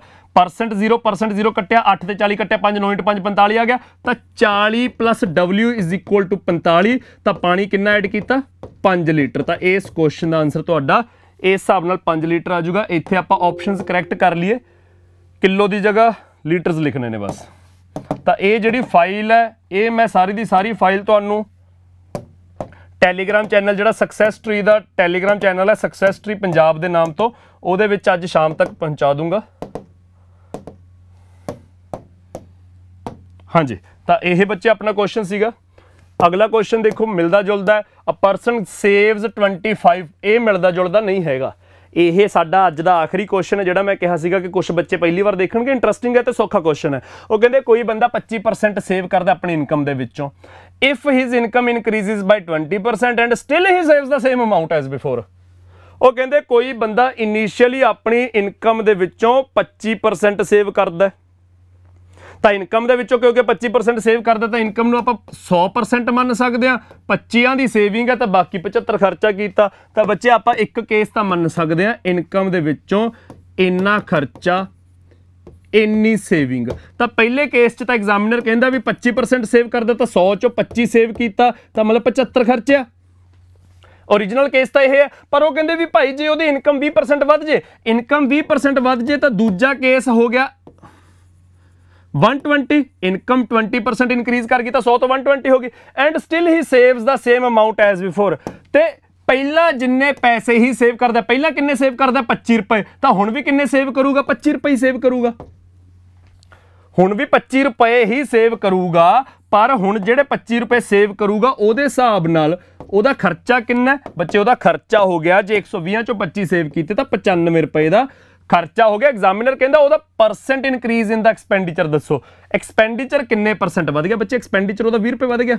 ਜਿਹੜੀ ਉਹਦੀ 20 ਰੁਪਏ ਇਨਕਮ ਵਧੀ, ਸੇਵਿੰਗ ਕਿਉਂਕਿ ਪਹਿਲਾਂ ਜਿੰਨੀ ਹੀ ਹੈ, ਸੇਵਿੰਗ ਉਹ ਪਹਿਲਾਂ ਜਿੰਨੀ ਹੀ ਕਰਦਾ ਹੈ, ਤਾਂ ਜਿਹੜੀ ਉਹਦੀ 20 ਰੁਪਏ ਇਨਕਮ ਵਧੀ ਉਹ ਸਾਰਾ 20 ਦਾ 20 ਖਰਚਾ ਵਧ ਗਿਆ। ਤਾਂ 20 ਦਾ ਖਰਚਾ ਜਿਹੜਾ ਪਰਸੈਂਟੇਜ ਦੇ ਵਿੱਚ ਦੱਸਣਾ ਕਿੰਨਾ ਵਧਿਆ, ਉਹ ਦੱਸਾਂਗੇ 75 ਤੋਂ। ਤਾਂ 20 ਦਾ ਖਰਚਾ ਵਧਿਆ 75 ਤੋਂ, ਪਰਸੈਂਟੇਜ ਕੱਢਣ ਲਈ ਮਲਟੀਪਲਾਈ 100, ਇਹ ਆ ਗਿਆ 4/3, 20 × 4 80/3, 80/3 ਹੋ ਗਿਆ ਤੁਹਾਡਾ 26, 2/3%। ਤਾਂ ਇਸ ਕੁਐਸਚਨ ਦਾ ਤੁਹਾਡਾ ਆਨਸਰ ਆ ਜਾਊਗਾ ਸੈਕਿੰਡ ਆਪਸ਼ਨ 26, 2/3%। ਤਾਂ ਇਹ ਕੁਝ ਸੌਖੇ ਕੁਐਸਚਨ ਨੇ, ਇੰਟਰਸਟਿੰਗ ਕੁਐਸਚਨ ਨੇ, ਪਰ ਇਹੋ ਜਿਹੇ ਕੁਐਸਚਨ ਨੇ ਜਿਨ੍ਹਾਂ ਨੂੰ ਆਮ ਤੌਰ ਤੇ ਸਟੂਡੈਂਟ ਕਹਿ ਦਿੰਦੇ ਆ ਵੀ ਸਰ ਪੇਪਰ 'ਚ ਹੋਏ ਨਹੀਂ ਜੀ, ਘਰੇ ਆ ਕੇ ਹੋ ਗਏ। ਉਹ ਜਿਹੜੇ ਪੇਪਰ 'ਚ ਨਹੀਂ ਹੋ ਰਹੇ ਘਰੇ ਆ ਕੇ ਹੋ ਗਏ, ਉਹਦਾ ਮਸਲਾ ਇਹੀ ਹੈ ਵੀ ਭਾਈ ਅਸਲ 'ਚ ਐਗਜ਼ਾਮੀਨਰ ਸੌਖੀ ਜੀ 2-2.5 ਲਾਈਨਾਂ ਦੀ ਸਟੇਟਮੈਂਟ ਦੇ ਵਿੱਚ ਜੋ ਕਹਿ ਰਿਹਾ ਸੀ ਉਹ ਪਿਕ ਨਹੀਂ ਕਰ ਪਾਉਂਦੇ, ਅਸੀਂ ਉਹ ਫੜ ਨਹੀਂ ਪਾਉਂਦੇ ਵੀ ਐਗਜ਼ਾਮੀਨਰ ਕਹਾਣੀ ਬਣਾ ਕਿੱਥੋਂ ਜੇ ਰਿਹਾ ਹੈਗਾ, ਐਗਜ਼ਾਮੀਨਰ ਕਿੱਥੋਂ ਬੋਲ ਰਿਹਾ ਹੈਗਾ। ਉਹ ਗੱਲ ਜਦੋਂ ਫੜ ਲਈ, ਉਹ ਜਦੋਂ ਜੜ ਤੇ ਅਸੀਂ ਪਹੁੰਚ ਗਏ, ਫਿਰ ਐਗਜ਼ਾਮੀਨਰ ਜਿਹੋ ਜਿਹੀ ਮਰਜ਼ੀ ਕੰਪਲੈਕਸ ਸਟੇਟਮੈਂਟ ਵੀ ਫਾਰਮੂਲੇਟ ਕਰ ਲੇ। ਨੈਬ ਤਹਿਸੀਲਦਾਰ ਦੇ ਪੇਪਰ 'ਚ ਅਸੀਂ ਸਾਰਿਆਂ ਨੇ ਦੇਖਿਆ ਸੀਗਾ ਵੀ ਯਾਰ ਸਾਰੇ ਦੇ ਸਾਰੇ ਜਿਹੜੇ ਔਖੇ ਕੁਐਸਚਨ ਵੀ ਬਣਾਏ ਸੀ, ਸਾਰੇ ਹੀ ਬੇਸਿਕ ਕਨਸੈਪਟਸ ਦੇ ਉੱਤੇ ਬੇਸਡ ਸੋਲਵ ਹੋਣੇ ਸੀ। ਚਾਹੇ ਉਹਦੇ ਵਿੱਚ ਪ੍ਰੋਫਿਟ ਲਾਸ ਵਾਲੇ ਕੁਐਸਚਨ ਦੀ ਗੱਲ ਕਰ ਲਓ, ਚਾਹੇ ਉਹਦੇ ਵਿੱਚ ਟਾਈਮ ਸਪੀਡ ਡਿਸਟੈਂਸ ਦੇ 2-3 ਔਖੇ ਕੁਐਸਚਨ ਆਏ ਉਹਨਾਂ ਦੀ ਗੱਲ ਕਰ ਲਓ, ਜਿਹੜੇ ਵੀ ਕੁਐਸਚਨ ਫਾਰਮੂਲੇਟ ਹੋਏ ਥੋੜੇ ਜਿਹੇ ਟਿਪੀਕਲ, ਉਹ ਸਾਰੇ ਦੇ ਸਾਰੇ ਬੇਸਿਕ ਕਨਸੈਪਟਸ ਦੇ ਉੱਤੇ ਖੜੇ ਸੀ। ਤਾਂ ਜਿਹੜੀ ਪੇਪਰਾਂ 'ਚ ਸਾਡੇ ਨਾਲ ਇਹ ਕਲੋਲਜੀ ਹੋ ਜਾਂਦੀ ਹੈ ਵੀ ਸਰ ਪੇਪਰ 'ਚ ਨਹੀਂ ਹੋਏ ਘਰੇ ਆ ਕੇ ਹੋ ਗਏ, ਜਾਂ ਇਹ ਤਾਂ ਜੀ ਬਹੁਤ ਸੌਖਾ ਪੇਪਰ 'ਚ ਪਤਾ ਨਹੀਂ ਕਿਉਂ ਨਹੀਂ ਹੁੰਦਾ, ਇਹ ਸਾਰੇ ਦਾ ਸਾਰਾ ਮਸਲਾ ਇਹ ਹੈ ਕਿ ਅਸੀਂ ਇਕੱਲੇ ਸਵਾਲਾਂ ਨੂੰ ਕਰਨ ਦੀ ਆਦਤ ਪਾਈ ਹੈ, ਅਸੀਂ ਬੇਸਿਕ ਕਨਸੈਪਟਸ ਮਿਸ ਕਰ ਜਾਂਦੇ ਹਾਂ। ਤਾਂ ਬੇਸਿਕ ਕਨਸੈਪਟਸ ਦਾ ਮਸਲਾ ਇਹ ਹੁੰਦਾ ਕਿ ਐਗਜ਼ਾਮੀਨਰ ਨੇ ਜਦੋਂ ਹੀ ਸਟੇਟਮੈਂਟ ਮਾੜੀ ਜਿਹੀ ਕਮਾਈ ਸਾਡੇ ਹੱਥ ਖੜੇ ਹੋ ਜਾਂਦੇ। ਤਾਂ ਉਹ ਤੋਂ ਬਚਣ ਦੇ ਲਈ ਮਾੜਾ ਜਿਹਾ ਬਾਈ ਬਣ ਕੇ ਜੜ੍ਹਾਂ ਤੇ ਜਾਓ। ਜਿਹੜੇ ਸਟੂਡੈਂਟ ਨੂੰ ਲੱਗਦਾ ਸਿਲੇਬਸ ਕਰਨ ਦੀ ਲੋੜ ਹੈ, ਚੁੱਪ ਕਰਕੇ ਸਿਲੇਬਸ ਕਰੋ, ਚਾਹੇ ਐਕਸਾਈਜ਼ ਛੋਟਾ ਜਿਹੇ, ਵੀਡੀਓ ਛੋਟਾ ਜਿਹੇ ਪੇਪਰ ਦਿਓ। ਇਹ ਨਹੀਂ ਮੰਨਣਾ ਵੀ ਜਿੰਨੀ ਕੁ ਤਿਆਰੀ ਹੋਊਗੀ ਇਹਦੇ ਵਿੱਚ ਪੇਪਰ ਲੰਘੂਗਾ ਜ਼ਿੰਦਗੀ 'ਚ। ਬਾਈ ਬਣ ਕੇ ਹਮੇਸ਼ਾ ਧਿਆਨ 'ਚ ਰੱਖਣਾ ਹੈਗਾ, ਪੇਪਰ ਕਲੀਅਰ ਕਰਨ ਲਈ ਸਾਰੀ ਦੀ ਸਾਰੀ ਤਿਆਰੀ ਦੀ ਲੋੜ ਹੈ, ਪੇਪਰ ਦਿੰਦੇ ਜਾਓ। ਜਿਹੜੇ ਸਟੂਡੈਂਟ ਨੂੰ ਲੱਗਦਾ ਵੀ ਯਾਰ ਜਿੰਨੀ ਕੁ ਤਿਆਰੀ ਕਰਕੇ ਬੈਠੇ ਇਹ ਸਫੀਸ਼ੀਐਂਟ ਨਹੀਂ ਹੈਗੀ, ਆਪਦਾ ਚੁੱਪ-ਚਾਪ ਦੁਬਾਰੇ ਪੇਪਰ ਦਿਓ, ਉਹ ਜ਼ਰੂਰੀ ਹੈਗਾ। ਆਪਣਾ ਜ਼ਰੂਰ ਆਪਣੇ ਸਾਰੀ ਤਿਆਰੀ ਦੁਬਾਰੇ ਕਰੋ, ਮਤਲਬ ਜਿਹੜੇ ਸਬਜੈਕਟਸ ਵੀਕ ਲੱਗਦੇ ਆ ਉਹ ਸਬਜੈਕਟਸ ਤਿਆਰ ਕਰੋ। ਸਾਰਾ ਸਿਲੇਬਸ ਵੀਕ ਲੱਗਦਾ, ਸਾਰਾ ਸਿਲੇਬਸ ਤਿਆਰ ਕਰੋ। ਜਿੱਥੇ ਭਰੋਸਾ ਹੈ, ਜਿੱਥੇ ਲੱਗਦਾ ਕਿ ਯਾਰ ਇੱਥੋਂ ਚੀਜ਼ਾਂ ਸਿੱਖੀਆਂ ਜਾ ਰਹੀਆਂ ਨੇਗੀਆਂ, ਪੇਪਰ ਕੱਢ ਲਾਂਗੇ ਕੱਲ ਨੂੰ, ਉੱਥੋਂ ਚੀਜ਼ਾਂ ਸਿੱਖੋ। ਜਿਹੜੇ ਸਟੂਡੈਂਟਸ ਨੂੰ ਲੱਗਦਾ ਕਿ ਸਰ ਤਿਆਰੀ ਤਾਂ ਠੀਕ ਠਾਕ ਹੈ, ਬਸ ਰਿਵੀਜ਼ਨ ਦੀ ਲੋੜ ਹੈ, ਬਾਈ ਬਣ ਕੇ YouTube ਤੇ ਬਣੇ ਰਹੋ, ਸੈਸ਼ਨਸ ਨੂੰ ਲਾਈਕ ਸ਼ੇਅਰ ਕਰੋ, ਸੈਸ਼ਨਸ 'ਚ ਡੇਲੀ ਜੁਆਇਨ ਕਰੋ। ਤੁਹਾਡੇ ਕਰਕੇ ਸਾਰੇ ਦੇ ਸਾਰੇ ਸੈਸ਼ਨਸ ਨੂੰ ਆਪਾਂ 2 ਹਿੱਸਿਆਂ 'ਚ ਤੋੜਿਆ ਹੈਗਾ ਕਿ 12 ਵਜੇ GS ਦੇ ਸਬਜੈਕਟਸ ਚੱਲਣਗੇ, ਜਿਹਦੇ ਵਿੱਚ ਹਿਸਟਰੀ, ਜੀਓਗ੍ਰਾਫੀ, ਪੋਲਿਟੀ ਜਿੰਨੇ ਤੁਹਾਡੇ ਪੰਜਾਬ GK ਸਬਜੈਕਟਸ ਨੇ, ਪਲੱਸ ਸਟੈਟਿਕ ਤੇ ਕਰੰਟ, ਜੋ ਕਿ PSSB ਤੇ PPSC ਨੇ ਵੇਟੇਜ ਵੀ ਵਧਾਈ ਹੈ। ਸਟੈਟਿਕ ਤੇ ਕਰੰਟ ਵੀ ਤੁਹਾਡਾ 12 ਵਜੇ ਵਾਲੀ ਸਲੋਟ ਦੇ ਵਿੱਚ ਹੈ। 3 ਵਜੇ ਵਾਲੀ ਸਲੋਟ ਦੇ ਵਿੱਚ ਜਿਹੜੀ ਚੱਲ ਰਹੀ ਹੈ, ਇਹਦੇ ਵਿੱਚ ਮੈਥ, ਰੀਜ਼ਨਿੰਗ, ਇੰਗਲਿਸ਼, ਜਿਹੜੇ ਆਪਣੇ 3 ਸਬਜੈਕਟਸ ਨੇ, ਇਹਨਾਂ ਦੀਆਂ 2-2 ਕਲਾਸਾਂ ਹਫ਼ਤੇ ਵਿੱਚ ਦੇਖੋਗੇ। ਵੀਡੀਓ ਦਾ ਪੇਪਰ ਜਦੋਂ ਜਮਾ ਸਿਰ ਤੇ ਆ ਗਿਆ, ਆਖਰੀ ਹਫ਼ਤੇ ਦੇ ਵਿੱਚ ਚੜ੍ਹਦੇ ਮਤਲਬ ਸਾਲ ਦੇ ਵਿੱਚ ਆਪਾਂ ਪਹਿਲੇ ਹਫ਼ਤੇ ਵੱਡੇ ਆਪਾਂ ਮੈਰਾਥਨ ਸੈਸ਼ਨਸ ਲਾਵਾਂਗੇ। ਵੀਡੀਓ ਦੇ ਪੇਪਰ ਤੋਂ ਪਹਿਲਾਂ ਹੋਣਗੇ, ਆਪਣੇ ਐਕਸਾਈਜ਼ ਇੰਸਪੈਕਟਰ ਦੇ ਪੇਪਰ ਤੋਂ ਪਹਿਲਾਂ ਹੋਣਗੇ, ਉਹ ਸਾਰੇ ਸੈਸ਼ਨਸ ਆਪਣੇ ਲਗਾਤਾਰ ਚੱਲਣਗੇ। ਲਗਾਤਾਰ ਤਿਆਰੀ ਕਰਦੇ ਰਹੋ, ਜੁੜੇ ਰਹੋ YouTube ਸੈਸ਼ਨ ਤੇ। ਇੱਕ ਬੇਨਤੀ ਸਾਰੇ ਸਟੂਡੈਂਟਸ ਲਈ ਆ ਕਿ ਜਿਹੜੇ ਸਟੂਡੈਂਟਸ ਨੂੰ ਲੱਗਦਾ ਹੈ ਨਾ ਇੰਟਿਊਜਨ ਆ ਰਹੀ ਹੈ ਵੀ ਯਾਰ ਮੇਰੀ ਤਿਆਰੀ ਕਾਫੀ ਨਹੀਂ ਹੈਗੀ ਪੇਪਰ ਕਲੀਅਰ ਕਰਨ ਲਈ, ਬਾਈ ਬਣ ਕੇ ਆਪਦੇ ਆਪ ਨੂੰ ਭੁਲੇਖੇ 'ਚ ਬਹੁਤਾ ਸਮਾਂ ਨਾ ਰੱਖੋ। ਪੇਪਰ ਕੱਢਣ ਲਈ ਤਿਆਰੀ ਨਵੇਂ ਸਿਰੇ ਤੋਂ ਕਰੋ। 4 ਮਹੀਨੇ ਵੱਧ ਲੱਗ ਜਾਣਗੇ, ਗਾਹਾਂ ਜਾ ਕੇ ਪੇਪਰ ਆਉਣਗੇ, 6 ਮਹੀਨਿਆਂ ਨੂੰ ਵੀ ਆਉਣਗੇ, ਸਾਲ ਬਾਅਦ ਵੀ ਆਉਣਗੇ। ਤਿਆਰੀ ਤੋਂ ਬਿਨਾਂ ਜਿੰਨੀਆਂ ਮਰਜ਼ੀ ਟੱਕਰਾਂ ਮਾਰ ਲਓ, ਮਾਂਜੇ ਜਾਓਗੇ। ਤਾਂ ਇਸ ਕਰਕੇ ਉਹ ਸਟੂਡੈਂਟਸ ਆਪਣਾ ਧਿਆਨ ਰੱਖਣ ਜਿਨ੍ਹਾਂ ਨੂੰ ਤਿਆਰੀ ਨਵੇਂ ਸਿਰੇ ਤੋਂ ਕਰਨ ਦੀ ਲੋੜ ਲੱਗਦੀ, ਤੇ ਜਿਨ੍ਹਾਂ ਦੀ ਤਿਆਰੀ ਤੇ ਭਰੋਸਾ ਹੈਗਾ ਵੀ ਕਰ ਲਈ ਜਿੰਨੀ ਕਰਨੀ ਸੀ, ਹੁਣ ਰਿਵੀਜ਼ਨ ਕਰਨੀ ਆ, ਬਾਈ ਬਣ ਕੇ ਰਿਵੀਜ਼ਨ ਕੰਟੀਨਿਊ ਰੱਖੋ। ਅਸੀਂ ਆਪਦੇ ਵੱਲੋਂ ਪੂਰੀ ਮਿਹਨਤ ਕਰਾਂਗੇ, ਅਸੀਂ ਨਹੀਂ ਛੱਡਦੇ। ਤੁਸੀਂ ਬੈਠੇ ਰਹੋ। ਧੰਨਵਾਦ।